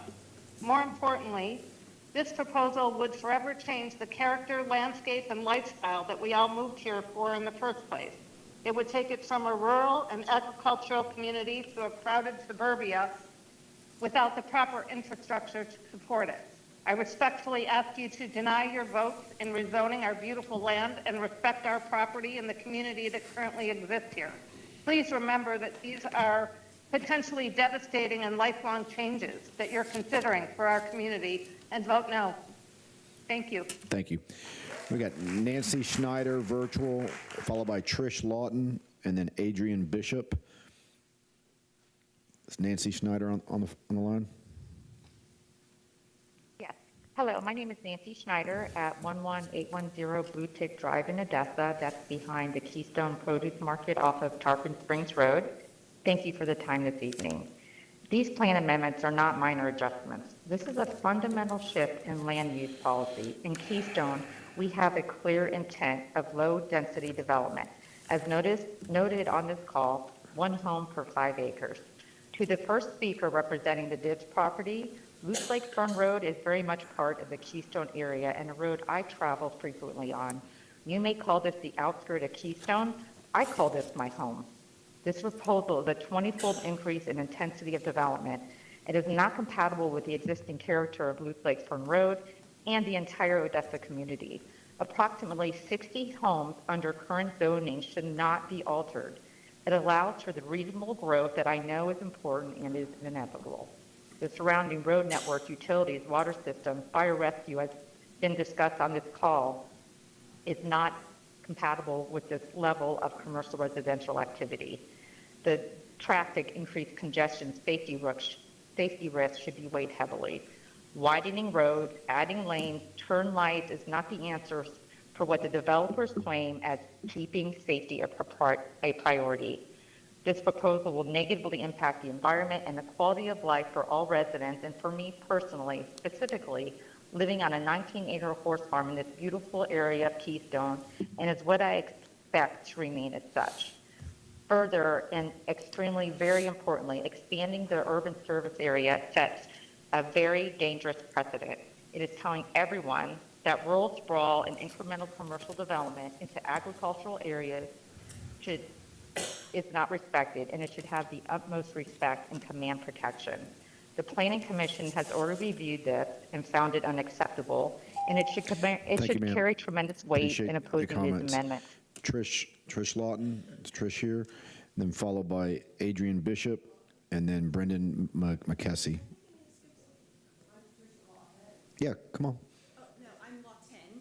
Trish Lawton, Lawton. Yep, that's okay. me.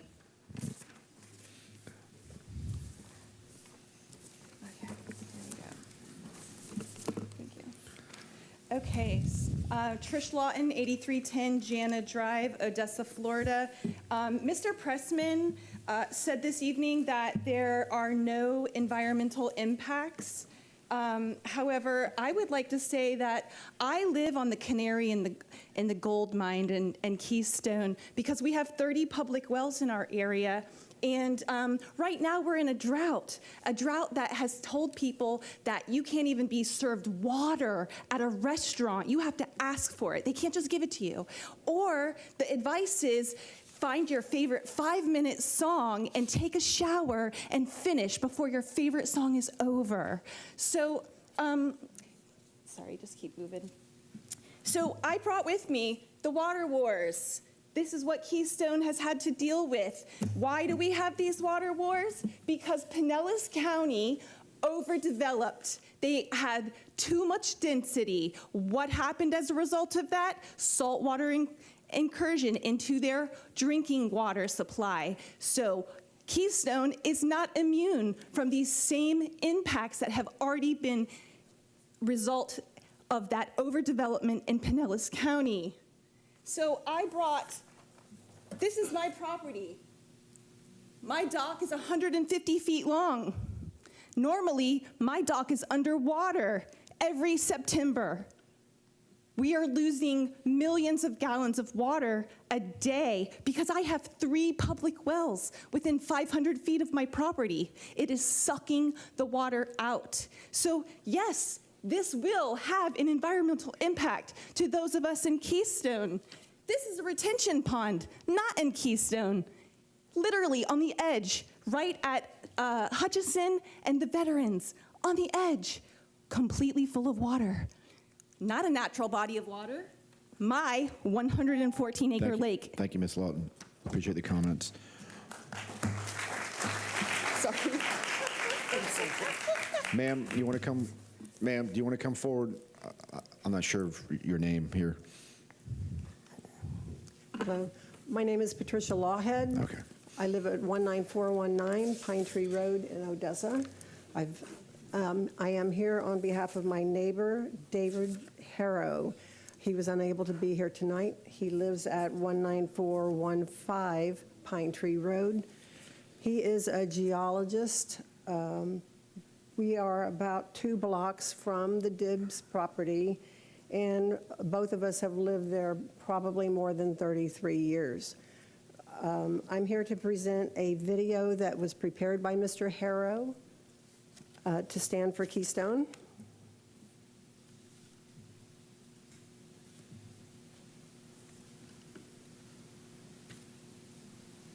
There's volume. There's no volume. Oh, there's no audio. Yeah, there's just a... I didn't know.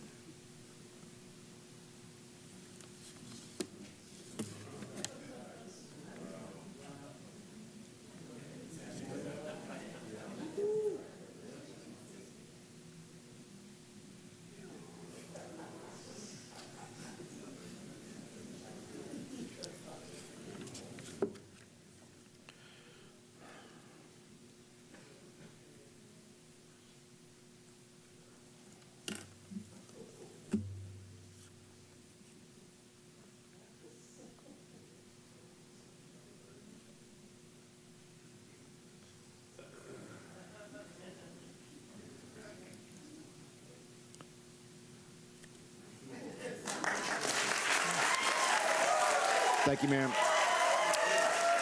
Adrian Bishop. Adrian. I apologize. There was audio that he spoke, but you didn't hear it. We ask that you please deny these amendments. All right, thank you. Adrian Bishop.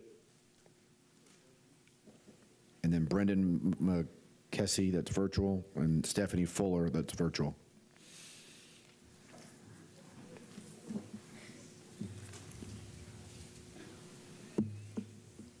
Adrian Bishop, 10404 Tarpon Springs Road, Odessa, Florida, 33556. Good evening, Commissioners. Tonight I'll be presenting a graphic to you that indicates lot size by color to show the large lot development pattern in our neighborhood. I prepared this document using data taken from the county's property appraiser website. I would like to point out that this is the same graphic that I used previously in 2017 to oppose Dibbs in the zoning. The only thing updated on this graphic is the date. Everything is the same. Nothing's changed in Keystone. And that is a resounding testament as to how stable this neighborhood is. On the graphic, Mr. Dibbs' property is shown in red. Lots larger than 5 to 10 acres are shown in green. Lots in blue are between 1 and 5 acres, and lots of 1 acre are shown in yellow. This graphic shows 790 acres of agriculture and rural land use within 1 mile to the DIBS location, composed of large lot homes, equestrian facilities, plant nurseries, and cattle farms. Most of the large properties that are immediately adjacent to Mr. DIBS' property are 5 to 10 acres in size and are within the agriculture rural land use category. Although the Terramore development is to the east is the smaller lots, the overall gross density of Terramore is 1 unit per acre, and again, much more less than Mr. DIBS' request. Furthermore, Terramore was approved in the 1990s prior to the adoption of the KCP and its grandfathered in. Cheval to the south was also established in 1990 and developed by the Lutz Community Plan, not the Keystone Plan. Ivy Lakes, that's Pasco County, developed using their USA planning requirements, and has no relevance to what happens in Hillsborough County, especially on how the Keystone Plan has been operating for over 25 years in guarding and maintaining the stable and tranquil environment that is loved and cherished by its residents. Again, I strongly oppose this proposal and respectfully ask that you deny this request.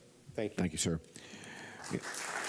Brandon McKessy is virtual, followed by Stephanie Fuller, virtual, then Janice Streetman and Keith Nolan. Is Brendan on the phone? Yes, thank you. My name is Brendan McAfee, and I own and reside the property at 19027 Camille Drive, Lutz, Florida 33558 in Cheval West. I object to the proposed future land use change on 2 primary grounds. The first concerns traffic, and the second concerns incompatibility with the surrounding area. As for traffic concerns, I routinely drive along Lutz Lakefern Road. The most significant example that comes to mind is that my 5-year-old son Gavin has attended the Lutz Montessori School, which is located just off Lutz Lakefern Road between TPC Boulevard, one of the 2 entrances to Cheval West, and the Veterans Expressway. Another example is that I routinely take Gavin and his sister Gabriella to Keystone Park in Austin Davis Library, which is also off Lutz Lakefern Road, just south of Gun Highway. This development that the future land use change would open the door to would undoubtedly exacerbate the congestion that I experience. It stands to reason that these traffic impacts are inconsistent with your comprehensive plan, particularly the mobility goal, for which Objective 7.2 mandates that adverse impacts to residential and commercial neighborhoods and environmentally sensitive land to be minimized, and for which Objective 4.1 requires a transportation network that improves interconnections between suburban neighborhoods and their surrounding uses. As for incompatibility concerns, I live a few blocks from Brooker Creek's Headwaters Nature Preserve, which I hike through regularly. To enter or exit the preserve, I often access the Upper Tampa Bay Trail, which runs along the preserve's western perimeter and ends just north of Lutz Lakefern, quite literally on the subject property. Both the preserve and the subject property are very scenic and feature abundant wetlands and wildlife. You just don't find natural areas like this in Tampa Bay anymore. Appreciate your comments. We got Stephanie Fuller, virtual, followed by Janice Streetman, Keith Nolan, and then Angela Cantrell. Is Stephanie on the line? Stephanie Fuller. I live at 19103 Larchmont Drive in Montreux. I am a newer resident. We moved here about 5 years ago. And what made this area the must-have was the school district, and we've heard concerns about what could happen to that. The trail and the conservation areas around here, we were confident that we didn't have to worry about those conservation areas going away or being developed because of the Keystone Odessa Community Plan. Regarding some previous comments by, I don't know if they were attorneys from Mr. Dibbs or other representatives, but one kept pointing to what Pasco County allows or what Pasco County has. They have their own rules. We need to follow the Hillsborough Comprehensive Plan because we are in Hillsborough. Kind of the same with mentioning that this is just in the corner.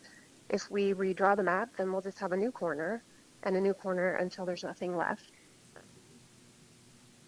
Compared neighborhoods like mine, Montreux and Cheval, and the density there.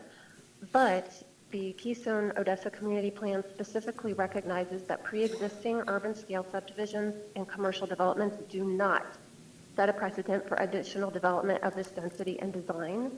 Well, we are not asking him to carry the rules on his own, as the gentleman stated earlier. We're just asking him to abide by the rules that were clearly in place when he bought the land. In 2023, he requested a zoning change for one of the and found that incompatible with the plan. It was not approved. I went to a meeting in 2025, similar outcome. Now he's asking for 392 RB lots. So if 128 is not compatible, then surely 392 is also not. Someone else mentioned that a point of contention is that some of the letters we send in are just the same. I believe a gentleman named Keith talked about neighbors helping each other out here. Thank you, ma'am. I wrote one of the letters back in Appreciate your 2020. comments. Janice Streetman, is Janice here? Okay, thank you. Keith Nolan, is Keith here? And then Angela Cantrell, and then Jeannie Holton. Good evening. Good evening. Keith Nolan, 19122 Larchmont Drive in Odessa, Florida. I live in the Montrose subdivision. In the interest of time, I'm just not going to present all the facts that have already been shared. The land today is rural, agriculture lots with daily life providing a peaceful and connected living experience, which is one of the main reasons so many of us here in the room have chosen to call this home. What's being proposed is not a tweak. It's a tidal wave of destruction to our way of life. It literally lets the genie out of the bottle. It directly conflicts with Keystone Odessa Community Plan, which exists to protect these rural areas and prevent exactly this kind of leapfrog development. Extending urban services into rural services area also violates the community plans and sets a very dangerous precedent. In conclusion, this is a very emotional issue, and for good reason. It adversely impacts thousands of families and our way of life. We chose and live in Keystone for a reason. Mr. Dibbs did not simply make an investment, he made a bet. When he purchased this land, he was fully aware of the Keystone Odessa Community Plan and the Comprehensive Plan. His bet was that an exception would be made, that these rules would be bent. That is why we are here today. But one man's greed should never be allowed to disrupt multiple communities' livelihood. Not today, not tomorrow, not ever. Thank you, sir. Angela Cantrell, followed by Jeannie Holton and Janine Camp. Good evening, Commissioners. Good evening. My name is Angela Cantrell. I live at 18026 Linda Wood Street, Odessa. Thank you for allowing us the time to speak. I'd like to talk about our wildlife and our beautiful ecosystem of Keystone and those that work with the animals, sanctuaries in our community. Unfortunately, none knew about the proposed changes. They're always pretty busy helping and rescuing, rehabilitating our animals. At times, they'll ask the Keystone Civic Association for grants, and we as members vote on that and are always in support of our community rescuers. They give educational tours, educate others on the importance and vital each creature is for our ecosystem. An example would be Owl's Nest, who I spoke to today, owner Chris Porter, who knows how truly dangerous a higher density than we already have in Keystone is to our wildlife. Before approving a rezoning, there's to be a wildlife survey done on the property. I'm not thinking there was a good one done if there was. I'll start with our protected gopher tortoise, which as we all know are protected and vital. We have lots in Keystone. I've helped 2 across the street of that property as well as someone else did the other day. When developing, there is to be the survey, and if burrows are found, see if there are gophers, get a permit and or a relocating agent, and the gophers are to be relocated. I've spoken to several biologists and rescuers, and I know a wildlife survey is not always conducted, and the gophers end up being buried alive. We have sandhill cranes, mourning doves, ospreys, fox squirrels, indigo snakes, all that are protected in Florida, and I'm sure there are some on this property. Unfortunately, when I did rescue the gopher, I did not take a picture document with it. Sad I thought of it now, so I didn't have to take a picture to document something already protected. All the birds mentioned, we have sandhill cranes, mourning doves, Like I said, they're protected under the Federal Migratory Bird Treaty Act. If there are eggs, hatchlings, they cannot be messed with. If they're flying in and out of their nests, such as ospreys, they have to be protected for 2 months because they are still learning how to fish by their parents. I would like to end with FLU 4.4.3 that states lot size and density of new and redeveloped residential projects shall reflect the character of the surrounding residential area and where appropriate shall reflect efforts to encourage gopher tortoise and other significant wildlife habitat. All right, thank you for your comments. Jeannie Holton, followed by Janine Camp, and then Angela Murphy Cantrell, or we just did that one, I think. Go ahead. Hi, I'm Jeannie Holton, and I live at 16318 McGlamory Road in Odessa. I live across from 5 acres of blueberries and down the road from donkeys, horses, an alpaca, and tons of chickens.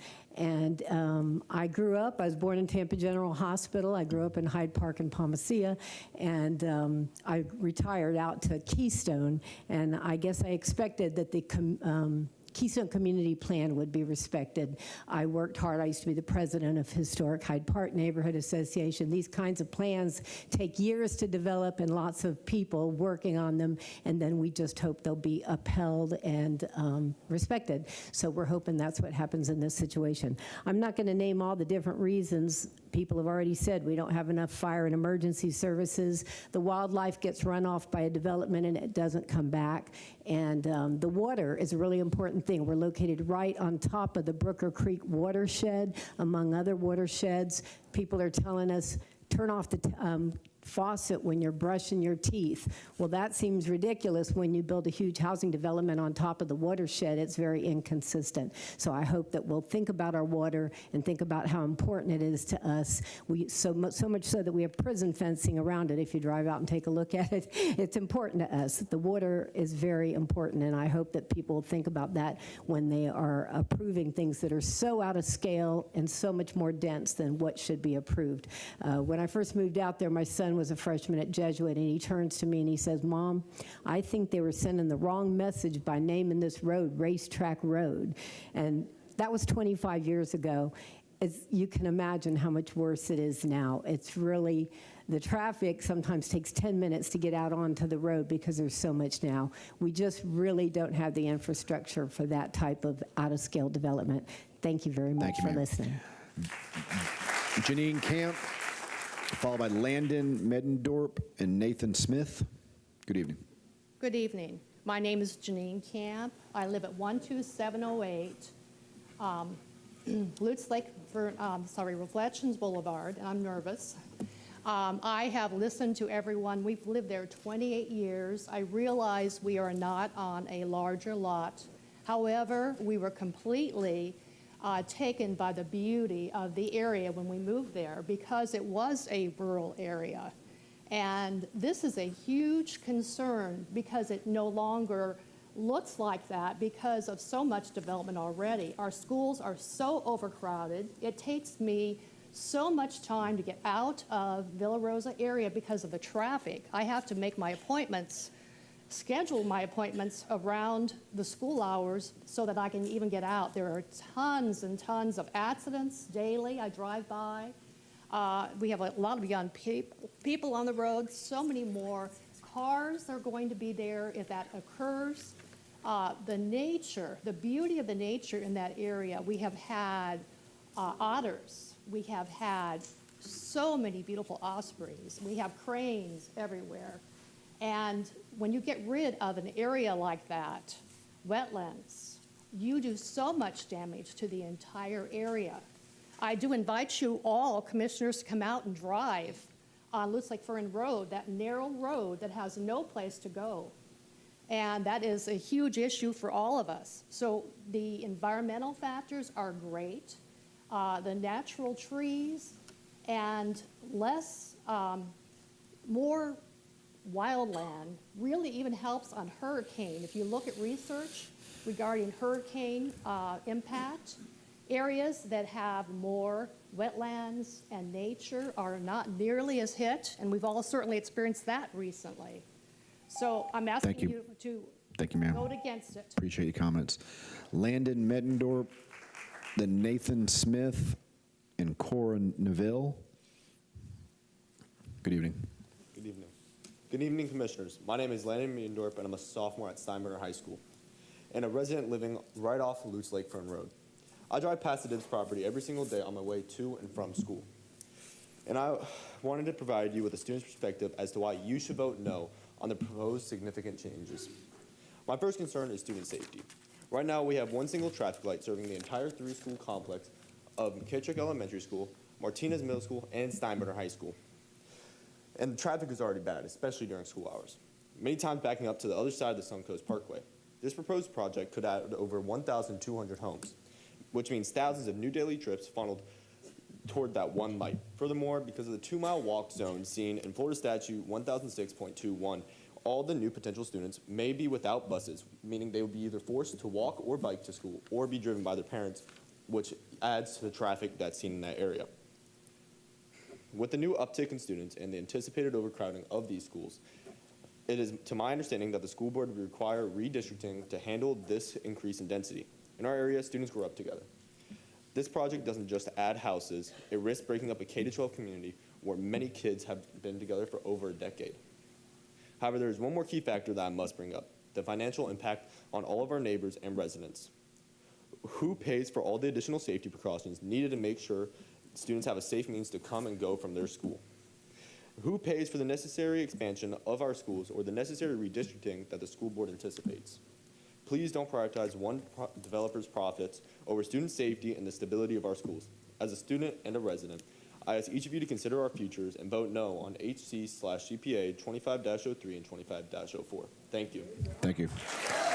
Nathan Smith, followed by Easton Heath, and then looks like it's a Domenti Mystery, maybe, something like that. If that's close, please get in line. Good evening. Good evening. My name is Nathan Smith. I live at 19030 Blake Road in Odessa. I am a board member of the Keystone Civic Association. My property is less than a mile west from the end point of Lutz Lake Fern Road at Gunn Highway. I have a map to help give some perspective about where I live. The arrow on the map points to Lutz Lake Fern and Gunn intersection, and my lot is outlined on the left, nestled among neighboring multi-acre residential lots, nature, open space, and agriculture. In fact, about 45 acres of agriculture sits immediately south of my property. These guys are literally right across my driveway. I live here. I chose to live here.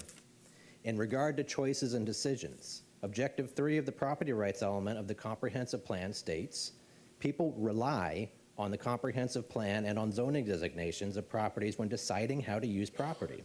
Hillsborough County's decision-making will be reliable and predictable to promote sound long-term investments in the community.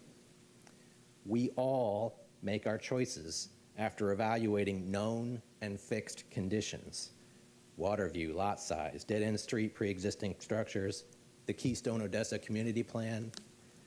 These are not things foisted upon us after the fact.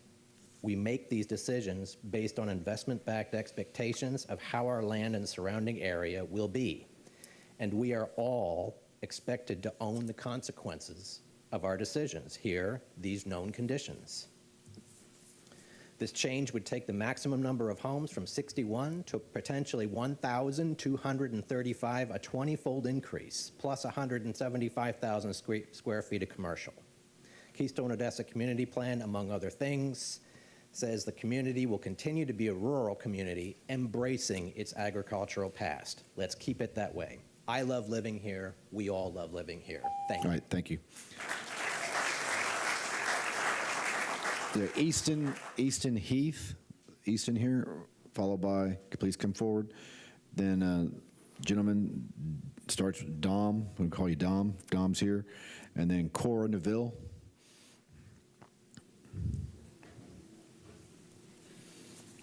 Good evening. Good evening. My name is Easton Heath, and I live at 18262 Wayne Road. I live on 3 acres, and we have dogs, cats, chickens, and 1 beloved hamster.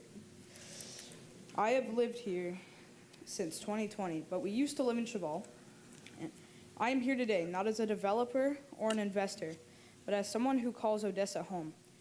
And to the man behind this proposal, someone I may not know personally, but whose decision could permanently change this place. I want to speak directly to you. Odessa is not just land waiting to be developed. It's an ecosystem, wetlands, trees, and open space that supports countless forms of life. When you look at these 300 acres, you may see an opportunity, but what we see is something irreplaceable. That land is home to animals that cannot simply relocate. Deer, birds, turtles, foxes, and many other smaller species depend on it to survive. When the land is cleared, many of them die, and others are forced onto unsafe areas. The trees, water, and open space all work together to keep this ecosystem balanced. Thank you for your time. Please vote against. Thank you, buddy. All right, Dom, is Dom here? Then we got Cora Neville, and then I'm gonna give my best efforts here at Harali. Good luck with that one. Good evening. Hello, my name is Damian Timistry, and I live in Heritage Harbor off Lutz Lake Front Road. I do not want to repeat what a lot of speakers have already said, but I would like to add that I'm opposed to this development. I'm not used to speaking in this kind of environment, this kind of setting, but I felt when I heard the RV park, I felt I had to say something, so I request you all to vote down on this. Thank you for coming down this evening. We appreciate it. Cora, and then at Harali, and Well, then actually, Karen that's my Stover. husband. I apologize. I was running late, so he signed up for me. My name is Angelina Lim. How are you? Good evening.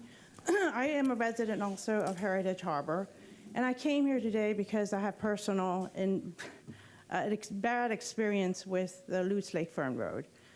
In Heritage Harbor, they didn't have a light, and my daughter actually had a really, really bad accident over there. So I totally voice the concerns of whoever spoke earlier. I think she was from the school board. There are a lot of kids in the neighborhood. They just got the license, and this is a public safety problem. And the problem is there's no money to improve Lutz Lake Front Road. After my daughter had the accident, believe it or not, there was a light finally put on, but that was after my kids were grown and out of college. So, I mean, we can't even fix the current problems that we have on Lutz Lake Front Road. And you're going to put in 400, whatever, close to 400 additional residents are going to be there. And it is a problem because the kids, you know, are not great drivers, and there's not enough infrastructure. And not only that, and I voice all the parents, I feel bad for the parents, it's already a crowded school system. It's 100%, almost 100% capacity. And my son had to go through that public school. And it's just going to get worse, and there's no solution to this other than redistricting. And it's unfair for the people who bought in this place thinking that they're going to go to the school district. So I urge everybody to vote no. Thank you. Thank you. Cora Neville, followed by Mike Insminger, and then Karen Stover. Is Cora here? How about Mike Insminger? Come on down, buddy. Then we got Karen Stover, and then Vaughn Zumwalt, maybe? How you doing? Mike Insminger, 17727 Lake Key Drive. I'm a relative newcomer to the Keystone community, only been here for 2 years now. I do hope to represent the community for years to come, as many of these people here have tonight, and I appreciate their input. I share many of the same concerns that they have. When we moved here 2 years ago, we did so specifically because we were zoned for Steinbrenner High School. Being on the southern side of Keystone, our concern greatly right now is that my two children who are currently in Hammond Elementary School will get bumped out of that district. And that's a huge concern, not only for property value, obviously, but for the education of my children, with Steinbrenner being one of the top schools in Hillsborough County. I've heard the applicant's representation say many times that he's allowed to develop his land. Fair, fine. You can develop your land all you want, but do it within the guidelines of the community when you bought it, which he knew what they were when he bought it. So if he wants to do it, build acre properties. If you want urban sprawl and suburban hell, you can go anywhere else in Florida for that. But keep it out of Keystone and listen to your constituents. Thank you. Thank you. Next up, we have Cora Neville, followed by Karen Stover.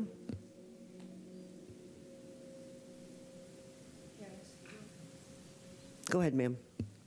Hi, I'm Karen Stover. I live at 19,010, Blake Road in Odessa, Florida. My family's been here since the 1970s, and Nathan Smith showed his alpacas. I think they're my alpacas. I live across from alpacas. We also have dogs and cats. And I'm not going to reiterate what everybody has said, but basically the beauty of Keystone is the rural character. The wetlands, the trees, just driving through any part of Odessa is lovely. And I think one of the most important things, well, there's several important points that I'd like to make, but there is no infrastructure. I live near the corner of Gun Highway and Tarpon Springs Road. It's changed so much. Looks like Fern Road and Gun Highway also. Just very congested area. And I think I'd like to tag on to what Mr. Stevens said about the traffic, and also Dr. Cosentino talked about Crescent Road, how people cut through that area.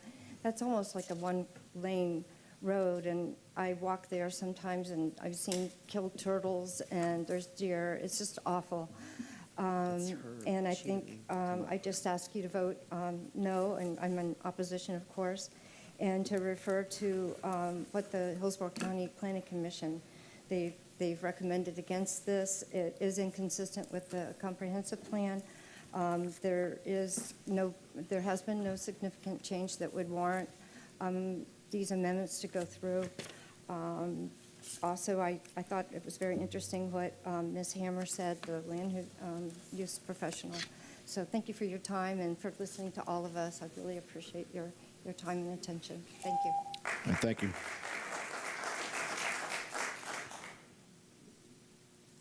Next three speakers. Is there a John Zelmont? I think one Zelmont might have already spoken, but if not, come forward. I'll relinquish my time. Thank you. James Pope?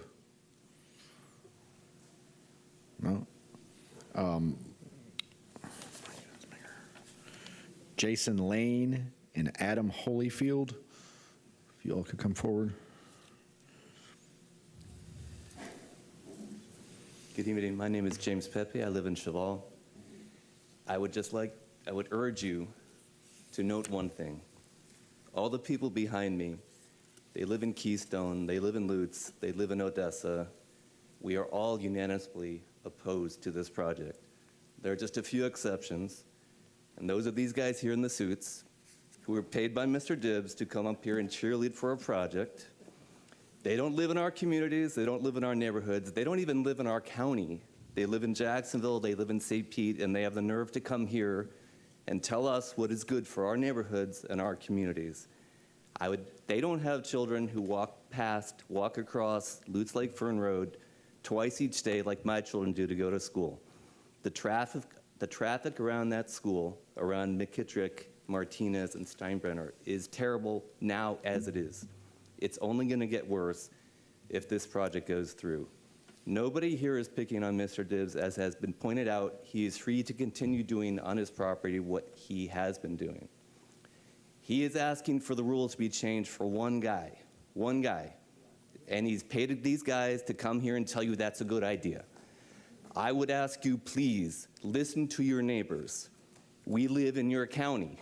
We are your constituents. Please don't listen to the guys who are outside and are being paid a lot of money to talk about things they know nothing about. Thank you. Thank you, sir. Jason Lane.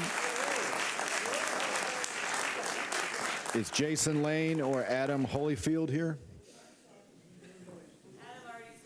Adam spoke. Jason? No? Okay.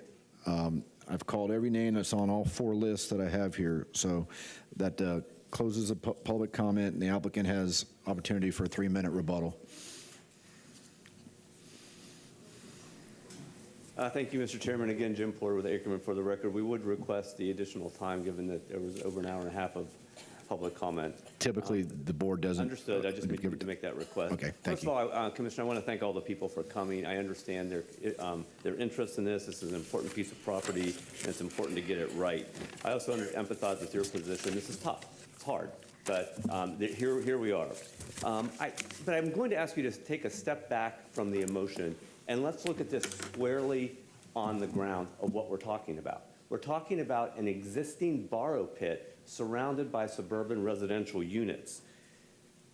A lot of the people here objected to the continuation of the borrow pit, and it's completely unrealistic to think this property is ever going to be developed with 1 unit to 5 acres. That's just not realistic. What you have is an opportunity to provide certainty about what is going to happen on this property with these comp plan amendments and the companion rezoning. Mr. Hemke testified that this is an agricultural enclave. Under Florida statutes and Florida law, an agricultural enclave, if it develops, cannot be considered urban sprawl.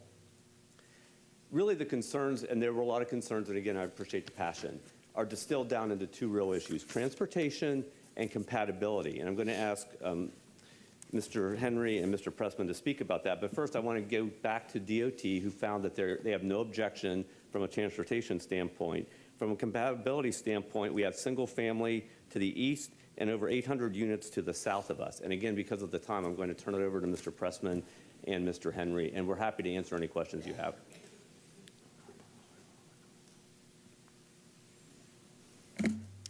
Mr. Chairman and Commissioners, again, want to have great respect for everyone who spoke here this evening. They obviously have a lot of emotion and concern for their community. That's well understood.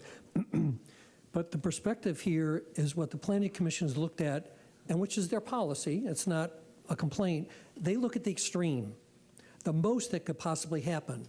And that's not realistically what's being proposed to you or will be proposed to you this evening. You heard from a lot of people who live at large lots in the Keystone Odessa area. And as we've shown you, this site is located at the very distant corner, 500 feet from a Veterans Expressway on a county arterial roadway, and is secluded and is isolated. No one in Lutz Lake Fern Road will be able to see this site through acres and acres and acres of wildlife habitat and wetlands. The screening and buffering is phenomenal. Large lots exist throughout the heart of Keystone Odessa. This is not the heart of Keystone Odessa, nor what is proposed is extreme, as you will see in a few minutes. But our request is supportable, it is compatible, and we submitted quite a bit of evidence to support that. Thank you. All right, thank you, sir. Appreciate it. The votes on these 2 CPAs will occur after we hear the rezoning. So at this time, staff need to introduce the rezoning item. Good evening, Commissioners. Brian Grady, Hillsborough County Development Services. The next item is the concurrent rezoning item, agenda item B3 is rezoning PD 25-0934. As noted, this is a request to rezone the 316.66 acre parcel, Zone AR on the north side of Lutz Lake Fern Road to a planned development. The applicant is requesting 2 development options. The first development option would be for 392 single-family residential homes with a minimum lot size of 10,000 square feet and plus 100,405 square feet of commercial general uses on a approximately 9.2 acre upland area within the site in the southeast corner. The second option would be for 392 RV spaces on a minimum of 2,000 square feet spaces, and also including the 100,405 square feet of commercial general uses. Based on a review of this, based on the companion Res 4 plan amendment and inclusion of this in the urban service area, staff, based on those factors and the surrounding development pattern, did find the request approval. Planning Commission also found it consistent, and the hearing officer recommended approval, and we're available for any questions. All right, thank you. Applicant has 10 minutes for their presentation.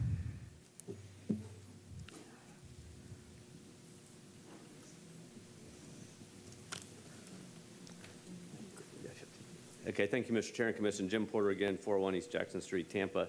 With me with the team is Sam Sabelli, who's the project engineer, Todd Pressman, Steve Henry, and Abby Naylor. We've worked closely with staff over a long period to get to this hearing tonight. It's important to note as we go into this that we have 3 strong recommendations of approval from your staff, from the Planning Commission, and most importantly from the hearing officer who recommended approval to you. From a legal standpoint, it doesn't get any more significant than that. This is a quasi-judicial process. Your decision here tonight needs to be based on competent, substantial evidence. And what those 3 recommendations of approval provide to you is competent, substantial evidence and a clear path forward to approval. A few points that are important to the consideration of this application. All the wetlands on site are going to be preserved. You'll note in the record that we are not asking for any variances, that we're preserving the wetlands, which are over 182 acres. It's important to recognize that we're approximately 500 feet from the interchange of the Veterans Expressway. We are an agricultural enclave, which we've talked about earlier. We'll be making roadway improvements, and the great majority of this large piece of property will not be developed. It will be preserved with the beautiful existing lake. We're asking for clustered development similar to our neighbors that will preserve a large piece of this property. With that, I'm going to turn it over to Mr. Pressman to make the primary presentation. Thank you. Thank you, Jim. Mr. Chairman, Commissioners, again for the record, Todd Pressman, 200 2nd Avenue South, number 451, St. Petersburg. There we go. You've seen quite a number of aerials. As Jim has indicated, Planning Commission consistent development services supports transportation, county transportation, no objection. Also meets locational criteria, which, as Jim has indicated, no variations. Rezoning from AR to PD for 392 single-family homes or RV units. 9.22 acres are commercial.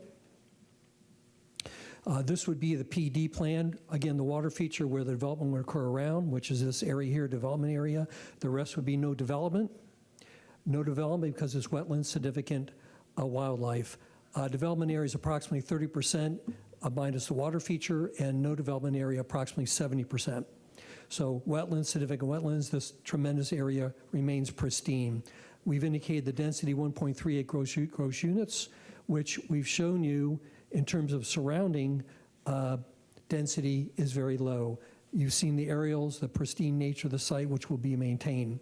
Planning Commission recommendation notes that existing natural forestation along the entire western, northern, and eastern boundaries, the entire western, northern, and eastern boundaries of the Planning Commission rights of the property will be preserved, providing significant buffering, screening, and adjacent residential uses. The site is secluded, it's barricaded, and it's sheltered. Planning Commission recommendation notes the request is consistent with the objectives and policies of in the environmentally sensitive areas. We're proposing clustering that allows us to keep development into a very tight area and preserve all the environmental areas. This is an important slide because it shows you the site and how different it is to all the different acreages in the Keystone Odessa area. It is, as indicated, an enclave in the basis that's located adjacent to or closely adjacent to a Veterans Expressway on an arterial roadway, and is completely different than the various and many small acres and some large acres in the acre properties in the Keystone Odessa area. This shows the same thing in terms of septic wells versus public and water, which is a critical environmental concern to protect the lakes, protect the water, and our aquifer.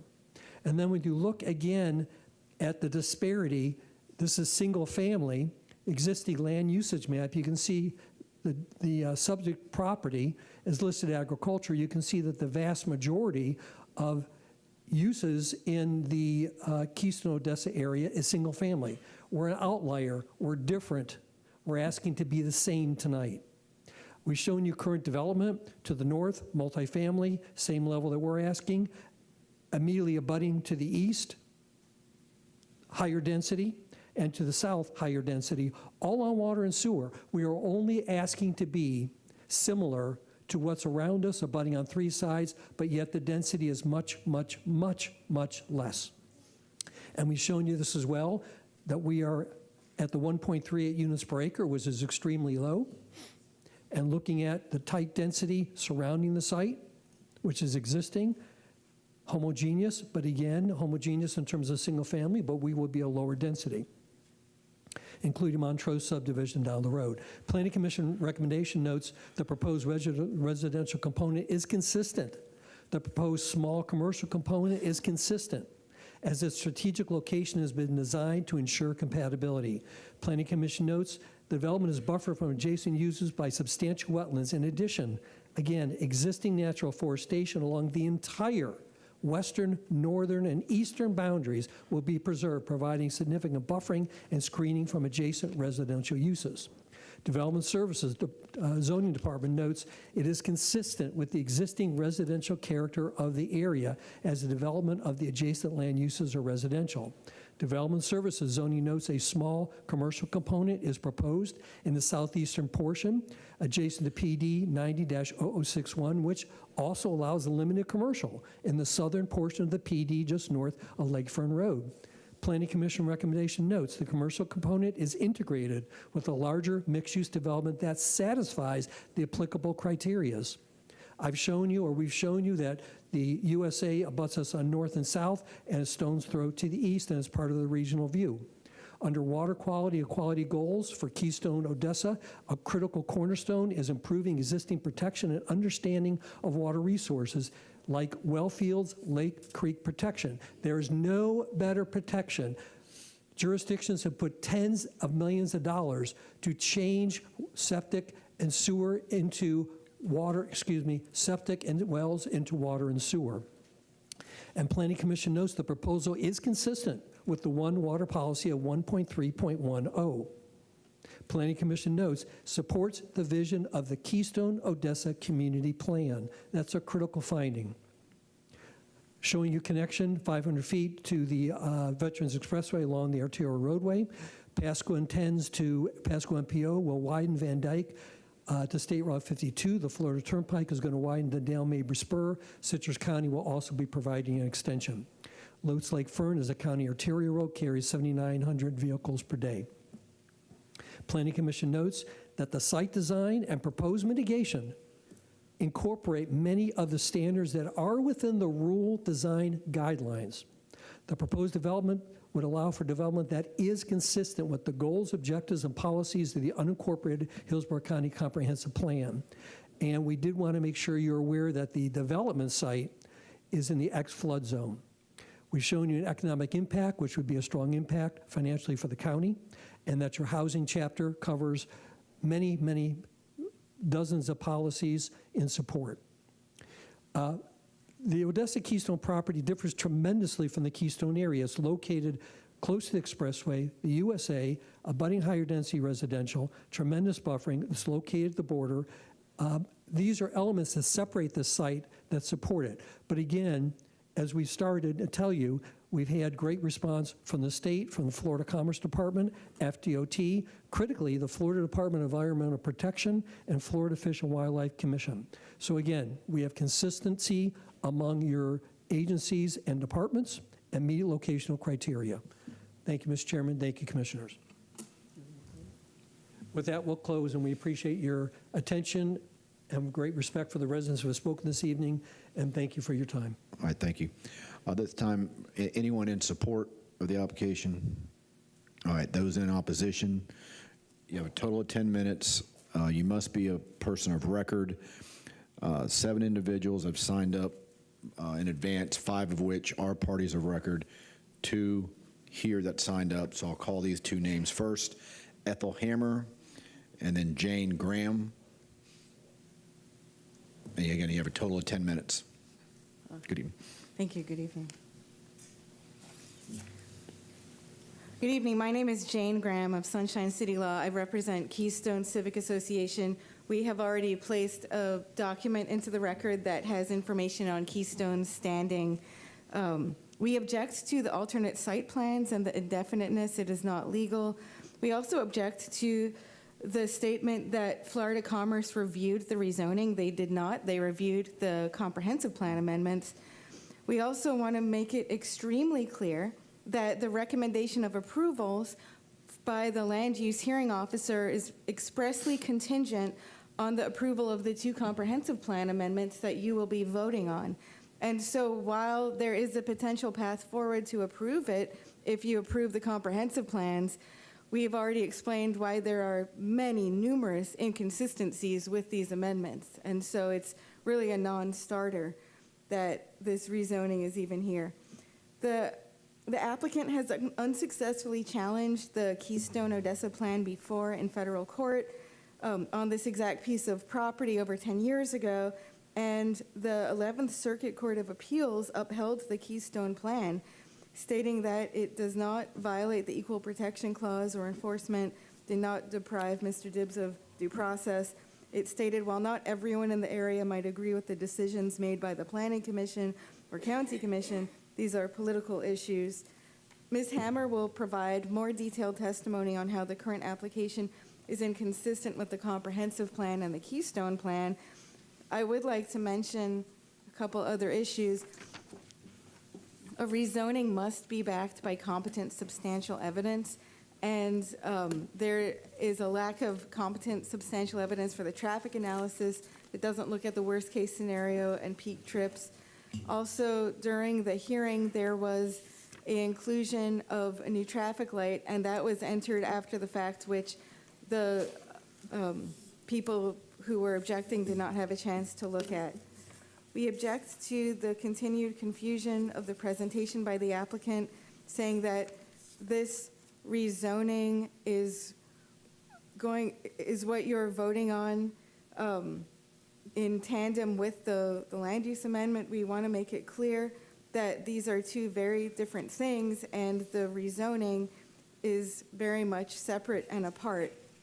The proposed 100,000 square feet of commercial sticks out in the residential and agricultural area. The closest commercial property is Seed World, which is a plant nursery, which is composed of at most 16,000 square feet.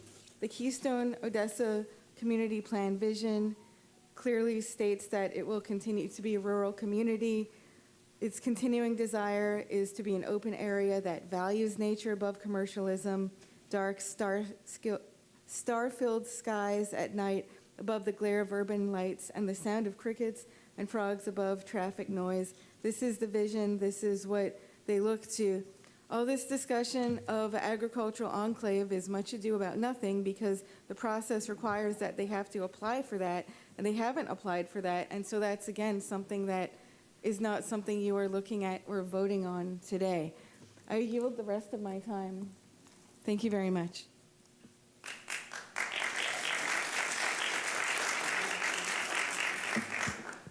Good evening. Again, my name is Ethel Hammer. I live at 19825 Angel Lane in Odessa.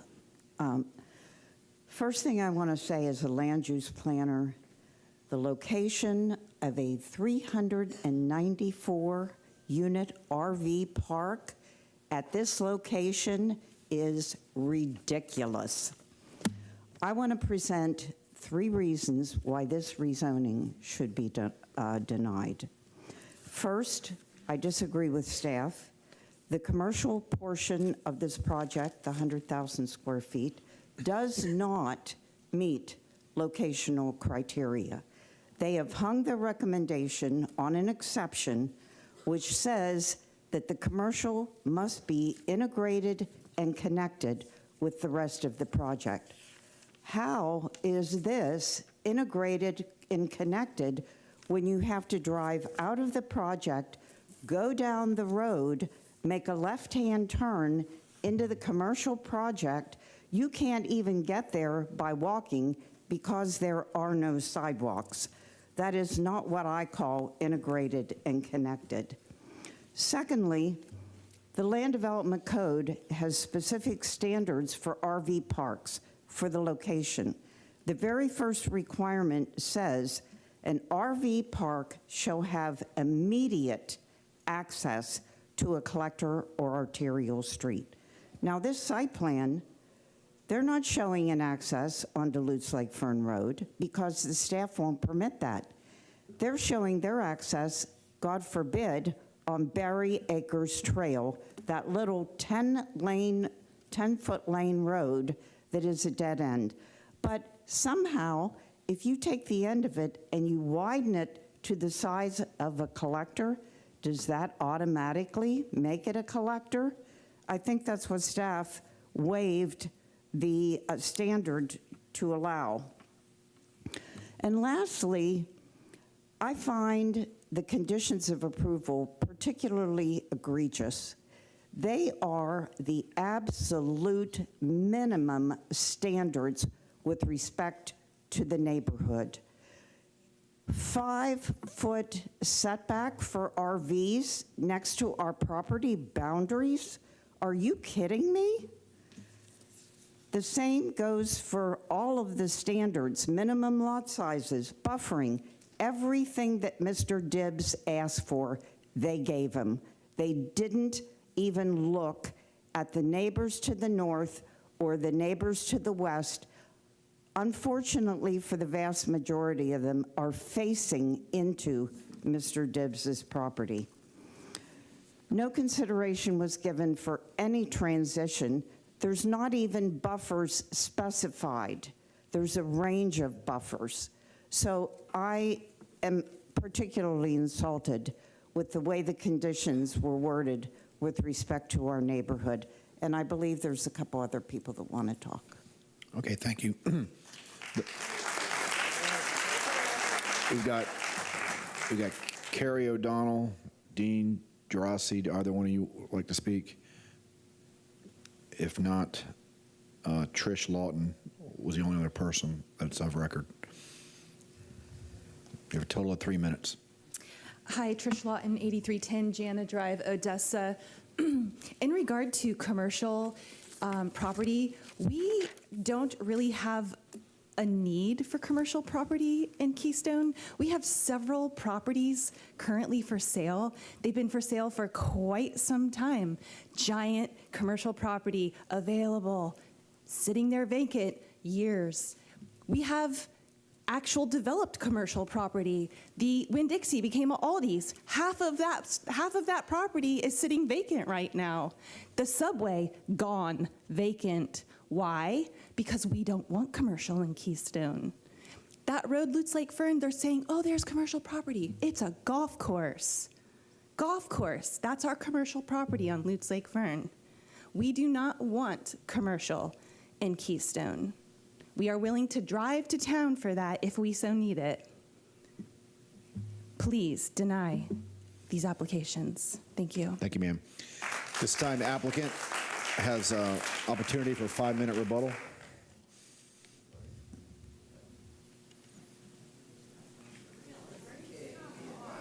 Folks, they respected you. You please respect them. We're almost done. Okay, thank you, Mr. Chair and Board. Jim Porter with Ackerman, 401 East Jackson Street. First of all, again, I want to start with you're dealing with 3 recommendations of approval from your staff, the Planning Commission, and hearing officer. That constitutes competent substantial evidence, which you must base your decision on tonight. It's also important to note what the Planning Commission found about the Keystone Odessa plan. On page 7 of the the Planning Commission's report, and this is a direct quote, overall, the proposed plan development rezoning is consistent with the guiding principles of the Keystone Odessa plan. That's a very powerful statement from your Planning Commission. Also, as has been referred earlier, the ultimate density that would be allowed under the comp plan category is 1,235 units. We're asking for 392 units, which again is consistent with the surrounding area. One of the things that I think is important that we heard tonight, and we do want to be good neighbors, is a lot of angst about the idea of an RV park. And as you know, we've proposed alternate site plans, either an RV park or a subdivision. At this point in the process, we would be willing to forego the RV park and ask for approval for just the residential piece of this. We would also ask that any impact fees be used on Lutz Lake Fern. And so that would be, we would be willing to give up the RV park as a concession to the neighbors and request that you approve the alternate of 392 units on site. Okay, and we'll rest our case at this point and respectfully ask for your approval. Thank you. Thank you, sir. All right, Planning Commission. Jillian Massey with Planning Commission staff. The approximately 316-acre subject sites in the rural area and within the limits of the Keystone Odessa Community Plan, Comprehensive Plan Map Amendment 25-03 is being processed concurrently with this rezoning request and proposes a change of future land use category from agricultural rural 1 to 5 to residential 4. In addition, the Comprehensive Plan Map Amendment 25-04 requests to expand the site's boundary into the urban service area. Accordingly, the proposed plan development will be evaluated and analyzed based on the residential 4 future land use designation and the site's inclusion within the urban service area. The residential 4 category permits a maximum density of 4 dwelling units per gross acres and a non-residential intensity of 0.25 floor area ratio. The subject site consists of a total of approximately 316 acres, of which 134 acres are upland. As the Keystone Odessa Community Plan does not allow the use of wetland density credit, only the upland acreage is used in calculating allowable density and intensity. The proposal is consistent with future land use section objectives 2.1 and 2.2, which outlines the maximum level of intensity or density in each future land use category. The proposed development density is well below the maximum residential density permitted in the residential 4. The proposal includes 392 units compared to the maximum potential of 500 units, resulting in an overall density of 1.38 units per gross acre. Future land use section objective 3.1 states that all new developments should recognize the existing community and be designed in a way that is compatible. The proposed residential component of the development is consistent with the existing residential character of the area, as a majority of the adjacent land uses are residential. The commercial component is proposed in the southeastern portion of the site and is largely surrounded by the subject site's own residential uses and by non-residential uses to the south, including the adjacent golf course and wetland conservation areas. Future land use section objective 4.4 requires new development to be compatible to the surrounding neighborhood. The proposed development incorporates buffering, screening, and strategic site development, which collectively provides an appropriate gradual transition of use between the denser residential development within the site and the lower density adjacent residential uses on adjacent properties. Future land use section objective 4.7 outlines the policies associated with the commercial locational criteria. While the site does not meet the 75% of its frontage being within 1,000 feet of an intersection of a collector and or arterial roadway, it is not also located on the required type of context classification roadway. However, future land use section policy 4.7.3 provides additional criteria under which neighborhoods serving commercial uses may satisfy the locational criteria. One such criteria allows for neighborhood serving commercial uses that are integrated and connected as a part of a larger mixed-use development of at least 10 acres in size. The proposed planned development exceeds 10 acres, has a mix of uses, and provides connectivity to the northern residential area via the Berry Acres Trail that is within the site. As such, the commercial component is integrated within the larger mixed-use development and satisfies the applicable criteria of future land use section policy 4.7.3. Future land use section objective 6.1 encourages growth that is both sustainable and resilient while protecting environmentally sensitive resources. Objective 6.3 encourages clustering to ensure that development will occur in a manner that protects existing natural resources. The proposed development preserves on-site wetlands and significant wildlife areas and is designed to cluster the residential component, therefore meeting the intent of the policies associated with growth in environmentally sensitive areas. The sites within the limits of the Keystone Odessa Community Plan. While the community seeks to maintain a predominantly rural pattern of development, the subject site is being evaluated under the concurrent urban service area expansion and residential 4 comprehensive plan amendment requests, and is therefore analyzed as though those amendments have been approved. While not rural in definition, the site design and proposed mitigation measures incorporate many of the standards that are within the rural design guidelines. And based on those considerations, Planning Commission staff finds the proposed plan development consistent with the comprehensive plan, subject to the conditions proposed by the Development Services Department. All right, thank you. Hearing Master? The zoning hearing master reviewed the rezoning request to plan development for 2 development options. single-family detached homes and commercial land uses, or an RV park with commercial land uses, and found the proposal to be consistent with the Land Development Code and the comprehensive plan, pending the approval of the 2 comprehensive plan amendments to expand the urban service area boundary and change the future land use category from AR to residential 4. The zoning hearing master's recommendation was approval. Okay, thank you. We'll go into board discussion. I don't see anyone in the queue, so I'll start off. First of all, I want to thank everyone for taking time out of your busy schedules this evening to come here to express your concerns and in opposition to this item. In addition to those that came out here this evening, I'm holding 6 pages of names from folks who submitted their concerns and opposition. And I got to tell you, I've been here a long time, and in fact, I went over and asked our director and land use attorney, because I've never recall seeing a list so long in my time of folks, and honestly, I've represented Keystone and Odessa for a very long time, and it truly speaks volumes for your love and your passion for your community. I'm not going to say a whole lot, but I oppose these amendments at the transmittal phase, so it should not be surprise to anyone that I'm not going to support them tonight. Not only did the Planning Commission find both amendments inconsistent with the comprehensive plan, but I also want to point out that the Planning Commission board unanimously opposed both applications. This item, or these items, are inconsistent with a myriad of policies and objectives. Many were shown tonight. So I'm just going to point out a couple. Objective 3.1, it does not provide a reasonable transition of density and intensity.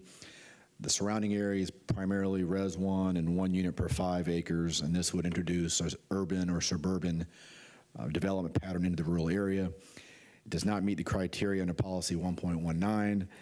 It's not a logical extension of the existing development pattern.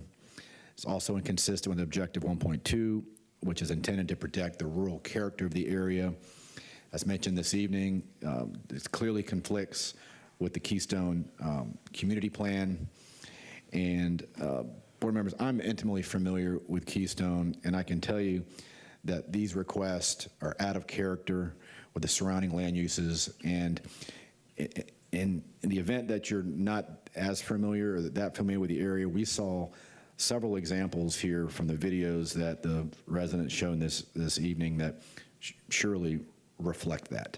So I'm going to oppose both items this evening. I see Commissioner Wostel's hand up, so I'll recognize Commissioner Wostel.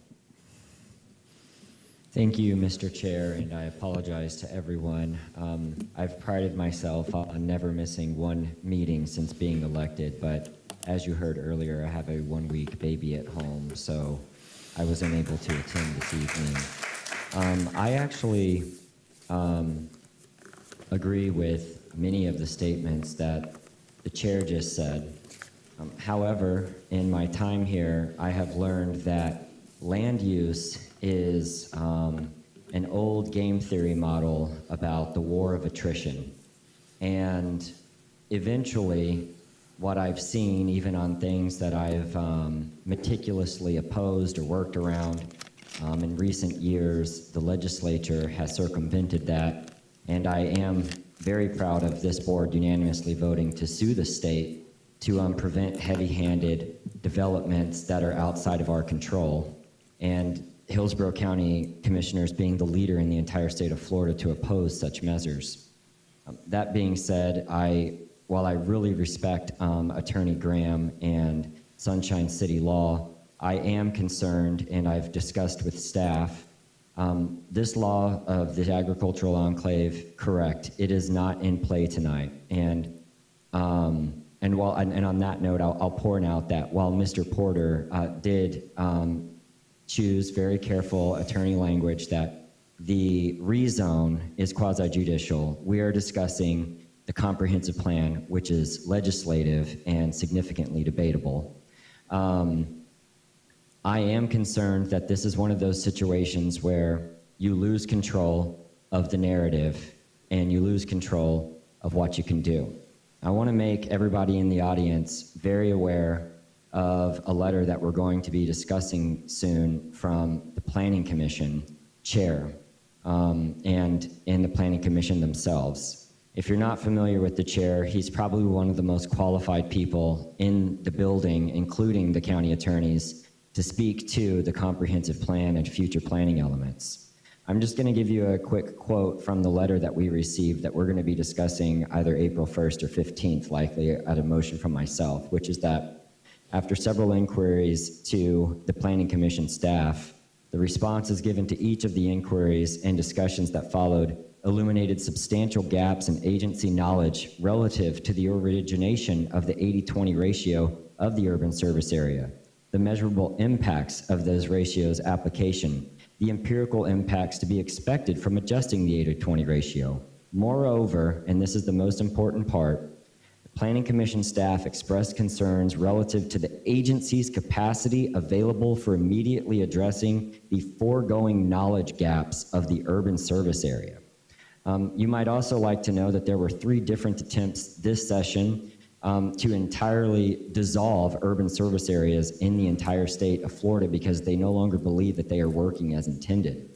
I want everybody to be clear that this potentially, while I do agree with the chair and I voted against, usually I vote my conscience, I've honestly voted against some in Keystone that I still don't even know why I voted no. For basic things like out in the rural area, somebody wanted a variance for an 8-foot fence, which I thought, well, this is a rural area. This shouldn't be too combative, but it was, and we denied that basic request. So while I am sensitive to the area and have voted to protect it, I am concerned that the tools that you have in place can go away and be thwarted, and then you might potentially end up with the RVs or more without the offer that was on the table this evening.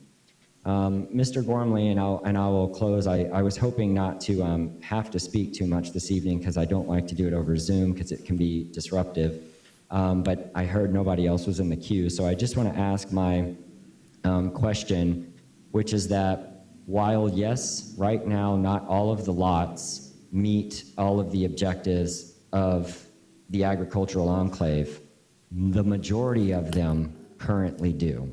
Is that correct?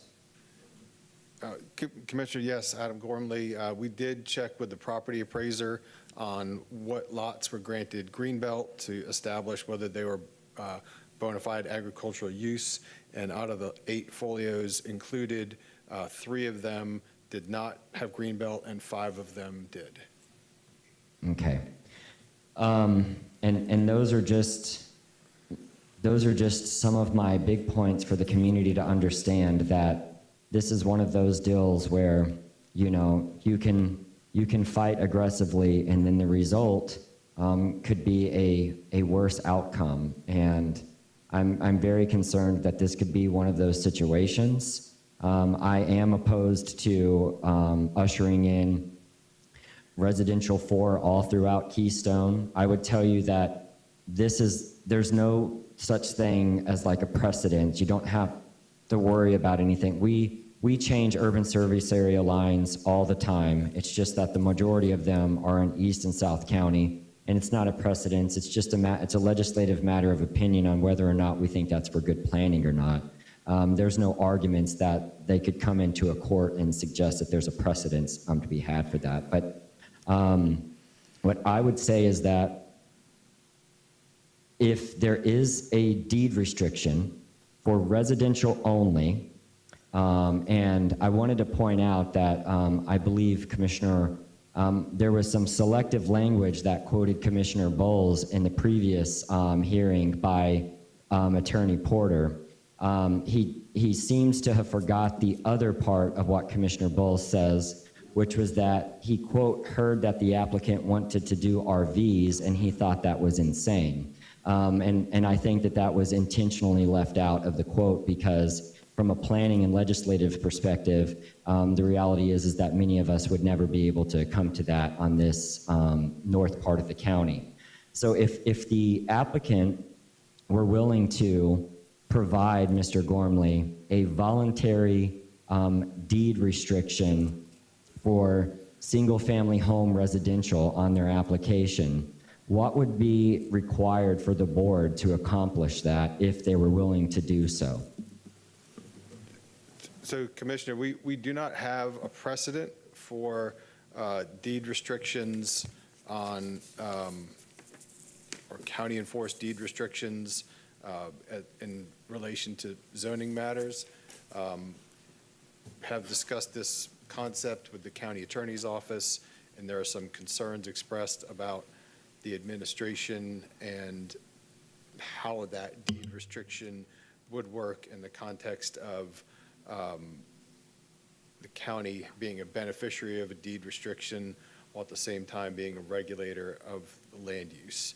At this time, I don't have a path that I could suggest as to how that could be effectively accomplished or how that would work.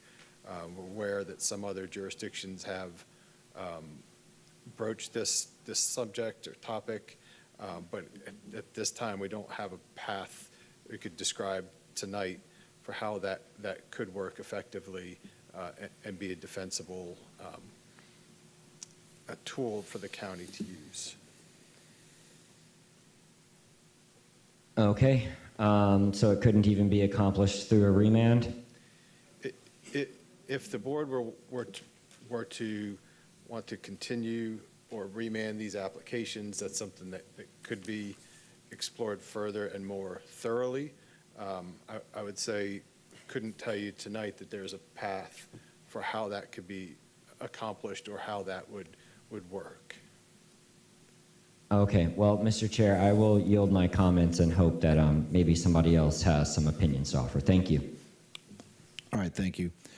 I will say that Commissioner Wilson's comments are well taken, and the fact that the state has severely restricted our ability to protect our neighborhoods and communities. I mean, thanks to his leadership, we filed litigation and regarding LIV, and that's ongoing.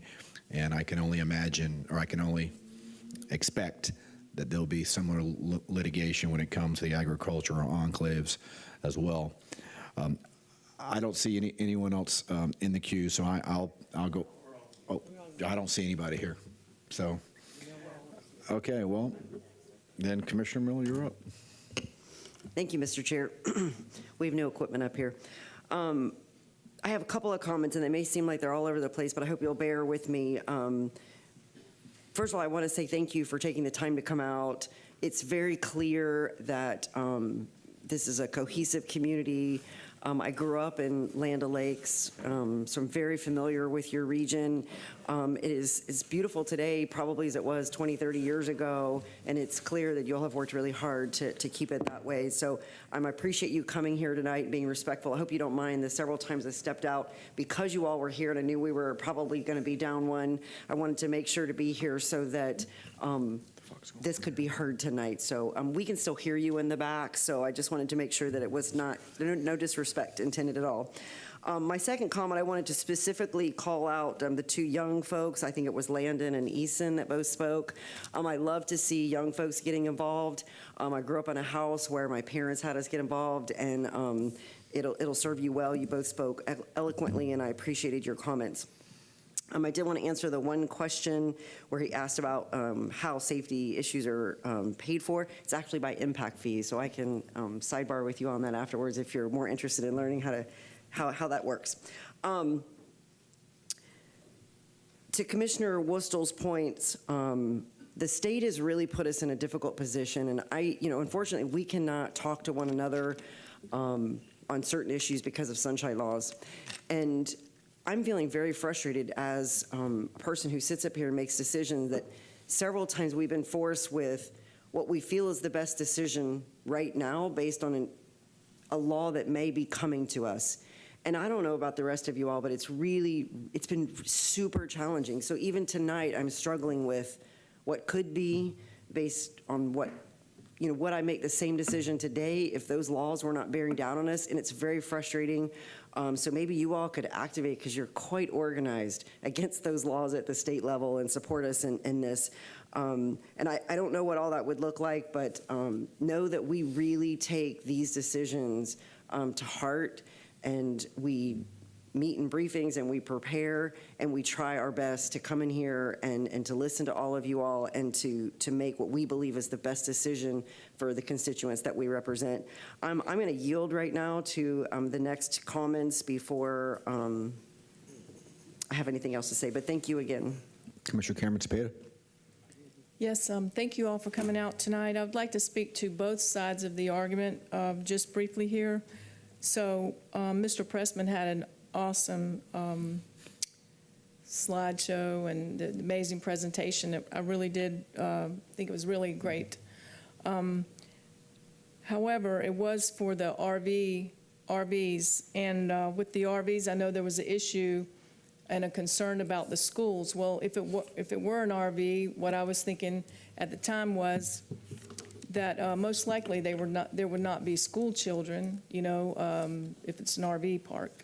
And so that was one of the things I was thinking about there. So most likely that would not affect the schools. However, it has been changed to the houses.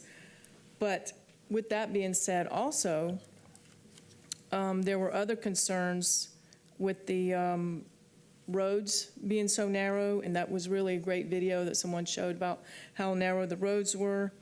And also it was stated by one of the speakers he can't get out on his road at this moment, daily as he's going out. But also the other issue that was concerning to me was the water issues that they're already having right now. And so that was some of the concerns that I had with the water levels at this time, and that the Planning Commission said that they were concerned with that as well, that it may not have enough sufficient capacity for water. So, I mean, there's really positive and negative things on both sides. So that's where I am with that at the moment. Commissioner Cohen. Thank you very much, and thank you to everyone that came out tonight. It was very interesting to hear everyone's comments, and it certainly, you all did a wonderful job of describing what makes your community so special.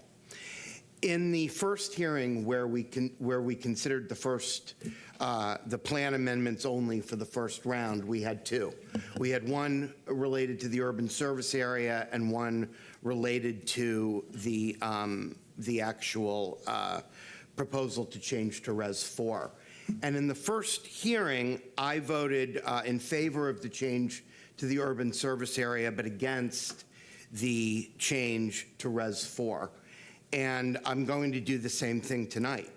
I do think that if this development goes through and there is anything close to this amount of activity on this property, it should be hooked up to public utilities. Everything around it is hooked up to public utilities, and it is on the very end of the community boundary.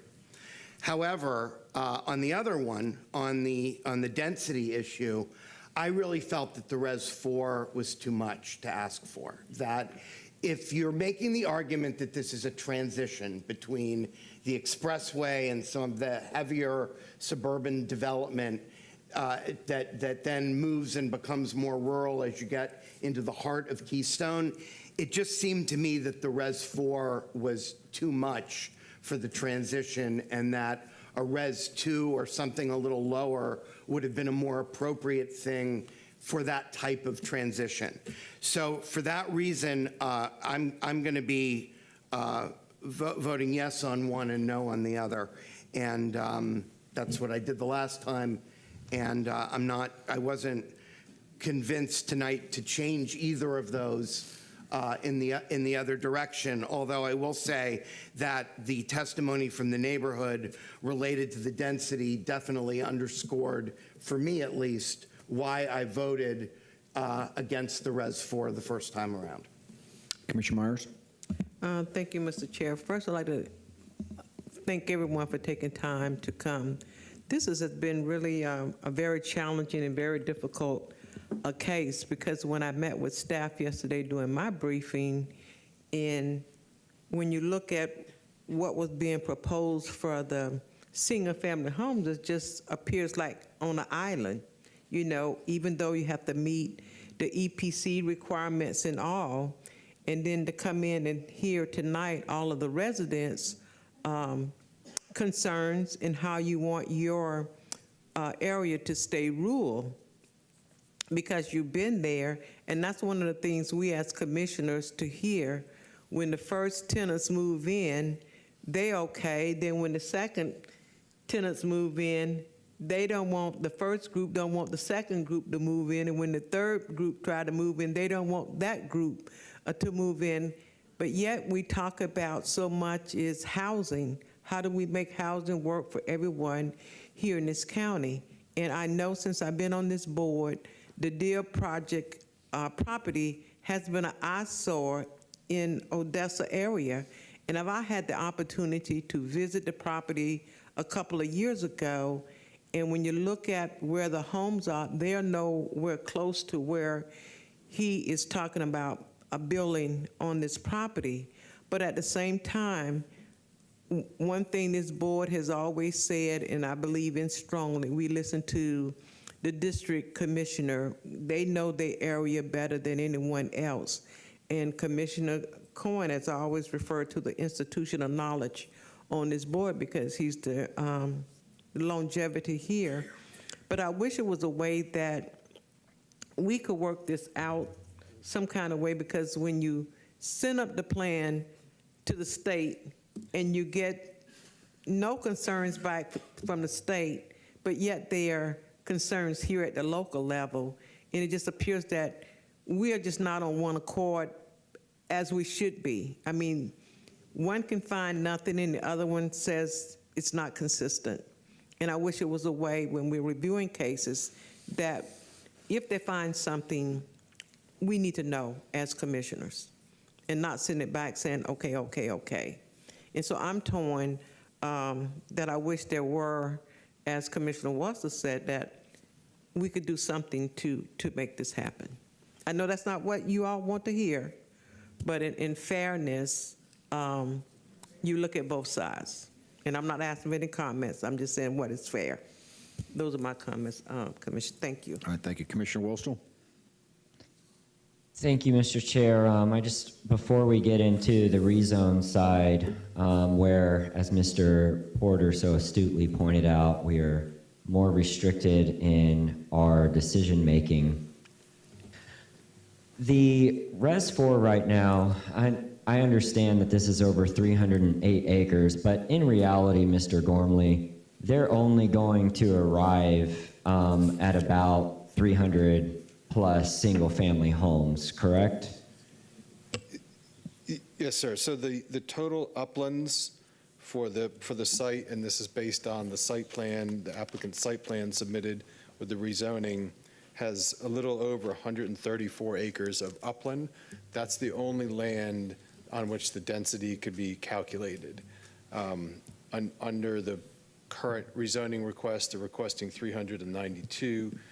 Under Res 4, they could potentially get a little bit more, and that would be including the land that's currently designated for, or proposed to be designated for commercial purposes. On the residential portion, it is 125 acres of upland, so at Res 4, the most that could be considered would be 600 units on that upland portion currently proposed for residential development. Okay, I don't want to get too off the reservation here, but I've been through so many of these where, you know, this could become an ongoing, lingering issue for the community, or we have everyone here tonight, and we don't want to make everybody have to try and come back and forths. But is there not a way that we can, I understand that this is an applicant-initiated process, but, you know, I can kind of tell when something's going to die on the vine, and then it's just going to create ongoing headaches for everybody involved, and I don't want that for anyone, not the applicant nor the community. So is there not a way for us to expand the urban service area, which is B1, but then on B2, if this applicant, like Commissioner Cohen pointed out, if they were allowed to consider like a residential 2 and be able to get credits for some of the wetlands or whatever and still achieve similar single-family homes, but it restricts a lot more of the other usage, is that not possible? Folks, please respect. We're in board discussion now. Go ahead, Adam. Yeah, so if the board were to, so the request for the future land use map is Res 4. Res 2 would be essentially a decrease in intensity without adding any additional uses to it. So if it were the board's inclination to consider a request for Res 2, that could be accomplished. However, it would not be consistent with the zoning that's before the board today. So the Res 2 would be a possibility. However, the zoning, proposed zoning could not be supported under Res 2. And there would take some adjustment to that plan.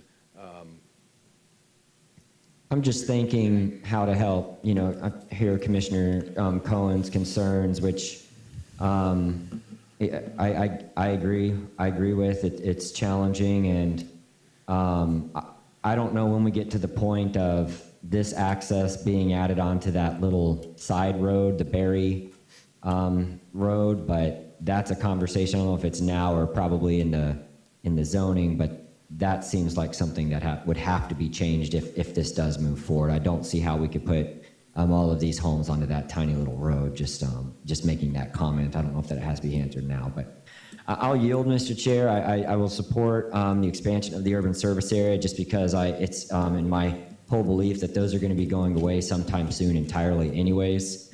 And I'll just hear hopefully comments about what you can do. Commissioner Cohen, if you've got anything else for me. I don't want to have to keep speaking virtually, but that's the remainder of my comments, Mr. Chair, and I apologize again for being remote. I don't enjoy it. Thank you. Commissioner Cohen? Well, I'm just wondering from Mr. Gormley, the zoning couldn't be considered if let's say that the applicant wanted to ask for a Res 2 on the plan amendment. The zoning could be continued to adjust it? How would that work? It would, I would recommend a remand of the rezoning to adjust. A remand of the rezoning. If the Res 4 was voted down and denied, then the rezoning, which is dependent on that, would be automatically withdrawn. If the board were to, if it were to be amended and changed and approved at Res 2, the zoning would still need to be adjusted, and that really should be done. It would need to be done with a remand because it would take a recalibration of the plan and the conditions. Okay, thank you.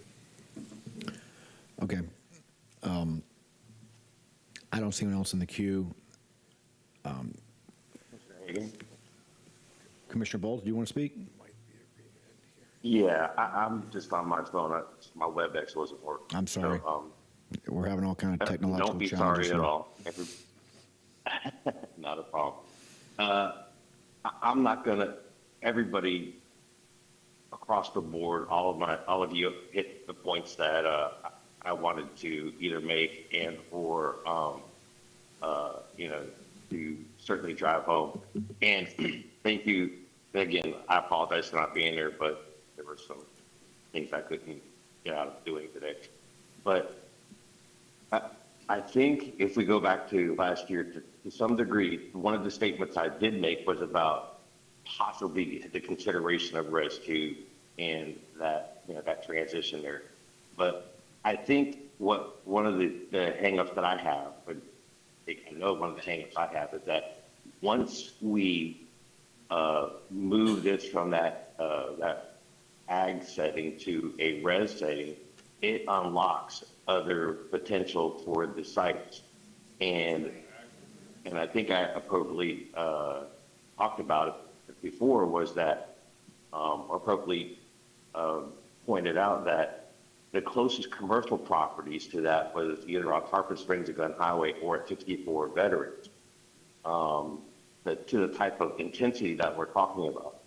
We're talking 100,000 square feet of commercial property, and which could be 15 QSRs, it could be a rooms-to-go warehouse. I mean, that is a huge amount of commercial property that could be developed there on that small 2-lane road.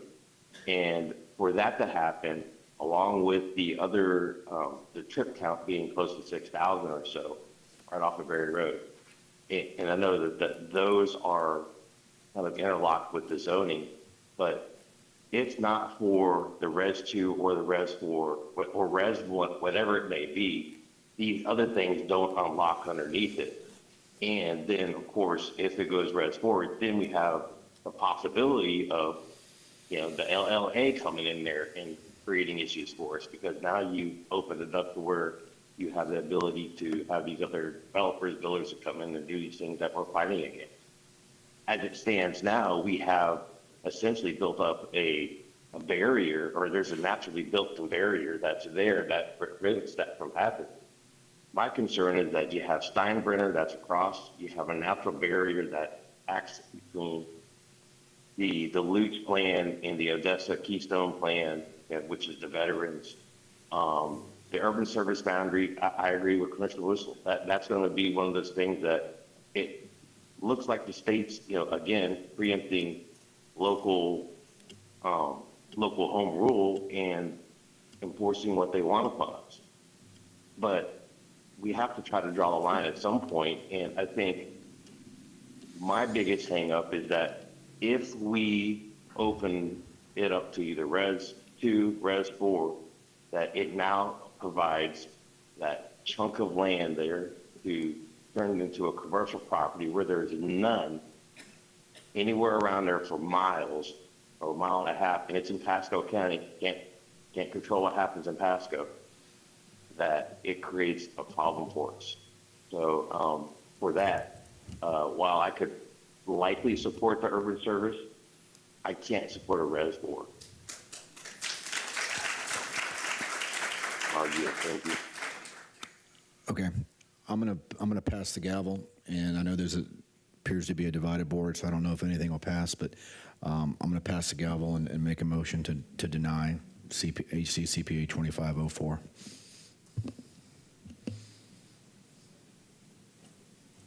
Just, you got it. I'll second. Is there a second? I didn't hear him. If he seconded. I'm sorry. Commissioner Bowles, Second. I'm sorry. Put your mic on.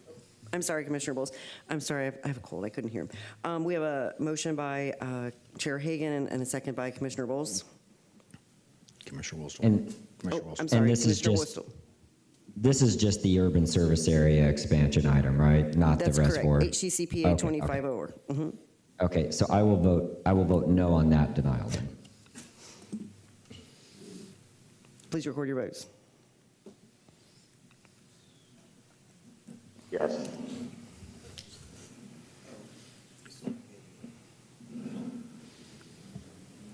Commissioner Cepeda? I can take your vote orally. Just verbally. Verbally. Just verbally. No. I'm sorry? No. Thank No. you. Motion carried 4-3. Commissioner Cameron, Cepeda, Cohen, and Wostel voted no.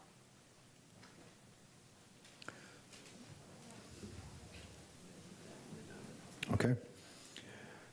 Now we need a motion for HC CPA 2503.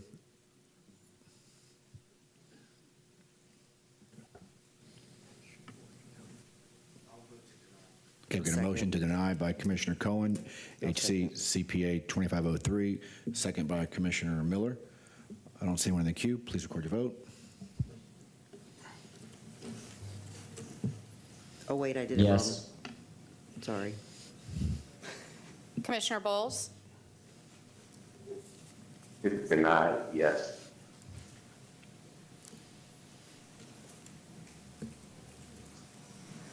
Motion carried 6-1. Commissioner Cameron Cepeda voted no. Okay, since both items were denied, there's no need to take action on the rezoning, correct? Okay. Thanks for coming down.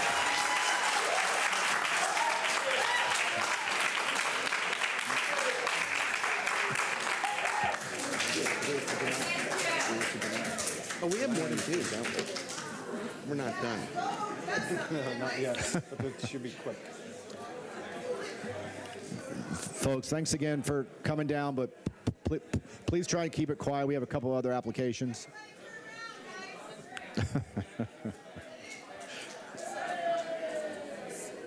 It's okay. No, it's okay.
Okay.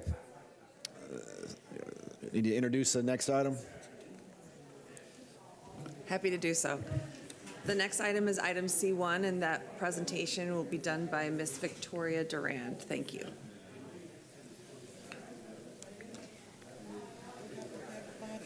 That's right. Good evening, By motion to Commissioners. transmit. Victoria Durand, Planning Commission staff. Today we'll be presenting HC CPA 25-26, a text amendment to the South Hillsborough County Plan, currently known as the South Shore Area-Wide Systems Plan. For some background information, the South Shore Area-Wide Systems Plan was originally adopted in September 2003 and updated in September 2015. It was established to guide coordinated growth and development in South Hillsborough County by addressing transportation needs, environmental protection, cultural and historic preservation, and economic development. This text amendment is a publicly initiated amendment directed by the Board of County Commissioners on July 22, 2025, to rename the South Shore Area-Wide Systems Plan to the South Hillsborough County Plan within the livable communities element of the unincorporated Hillsborough County Comprehensive Plan. The map on the right shows the South Shore Area-Wide Systems Plan boundary, highlighted in blue. This plan also incorporates several community plans within it, which I will mention on the next slide. As part of this text amendment, all sections and elements referencing community plans within the comprehensive plan were reviewed. Affected policy was only found within the livable communities element. Accordingly, the South Shore Area-Wide Systems Plan, the Ruskin Community Plan, the Riverview Community Plan, the Apollo Beach Community Plan, and the Gibsonton Community Plan will be updated to reflect the new name and maintain alignment throughout the comprehensive plan. Also, the proposed name change will not affect the intent of policy. And before I move on, I would like to mention that there were no comments received from any of the reviewing agencies. Planning Commission staff found the proposed amendment consistent with the objectives and policies found on this slide. The amendment aligns with the future land use and intergovernmental coordination elements of the comprehensive plan by supporting community planning, coordination, and consistency across adopted plans.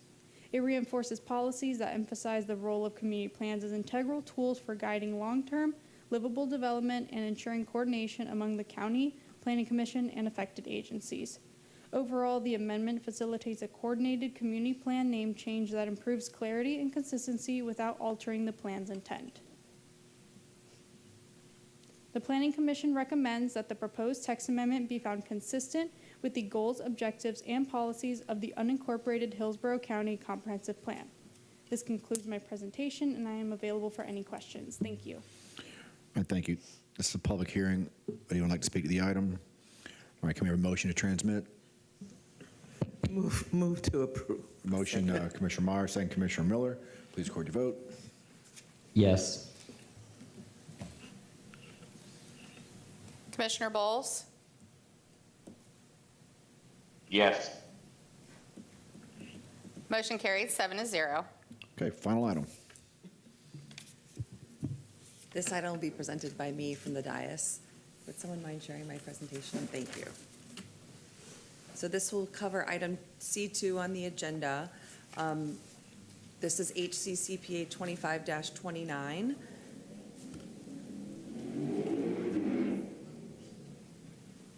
I'll start the background since we've been here a long time tonight.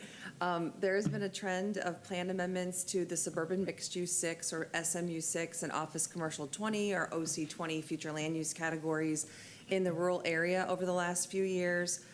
There have also been several amendments that have requested light industrial and light industrial planned. And while those don't necessarily, they don't increase density, they do allow for a very urban scale floor area ratio. Overall, those categories would allow for a density and/or intensity that's not supported by adopted policy direction.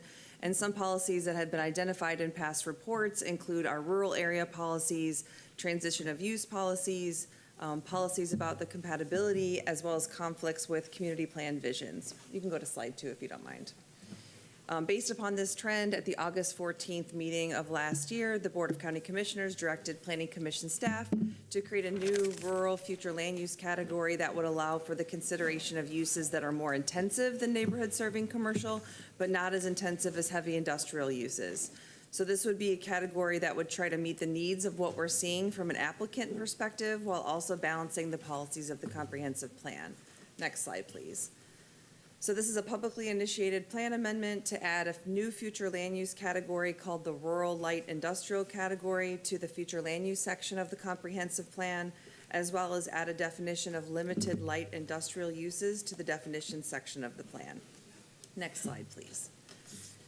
3 research efforts were conducted in this for this plan amendment. The first one was to identify if any nearby or similar counties in the state of Florida have future land use categories that address this trending issue of privately initiated amendments that may result in an excess of intensity or density in more rural areas.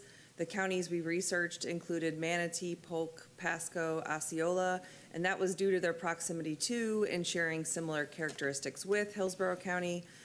Each of the counties researched are currently still developing. They have a variety of available lifestyles, and they're experiencing development pressures that are similar to ours. The second research effort involves staff researching the number of privately initiated plan amendments from January 2020 to the July 2025 cycle of plan amendments that requested one of those 4 future land use categories. In total, there were 18 plan amendments requesting one of those, which represents approximately 18% of the total plan amendments, showing a distinct trend.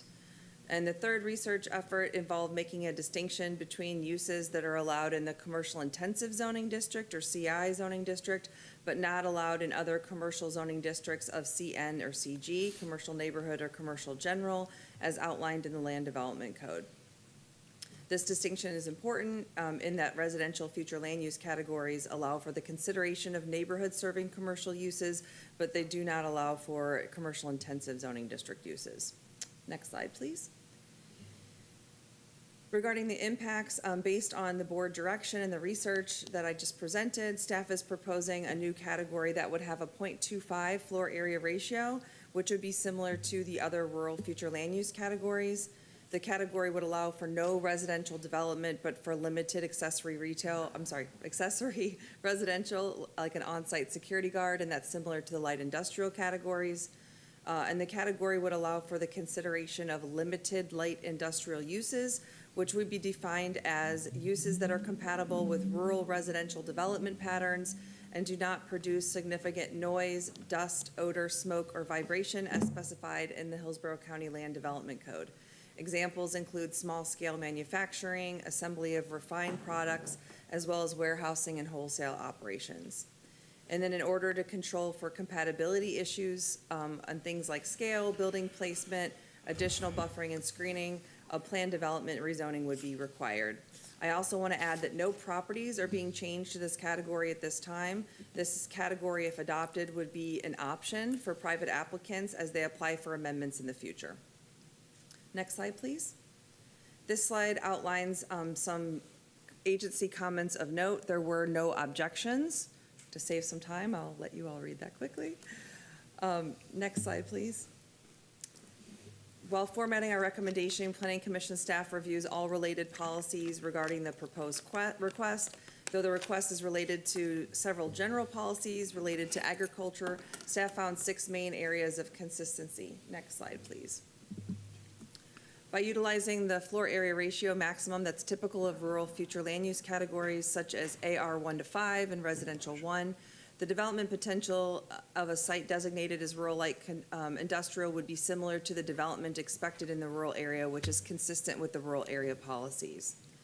Because the creation of this category fits a need as identified in the market, it is also consistent with direction in the future land use section with regard to providing job creation and optimizing economic benefits within the county. Next slide, please. By limiting the range of uses, the development potential of sites within this category would complement the rural area and the expected development pattern, which is consistent with neighborhood protection policies.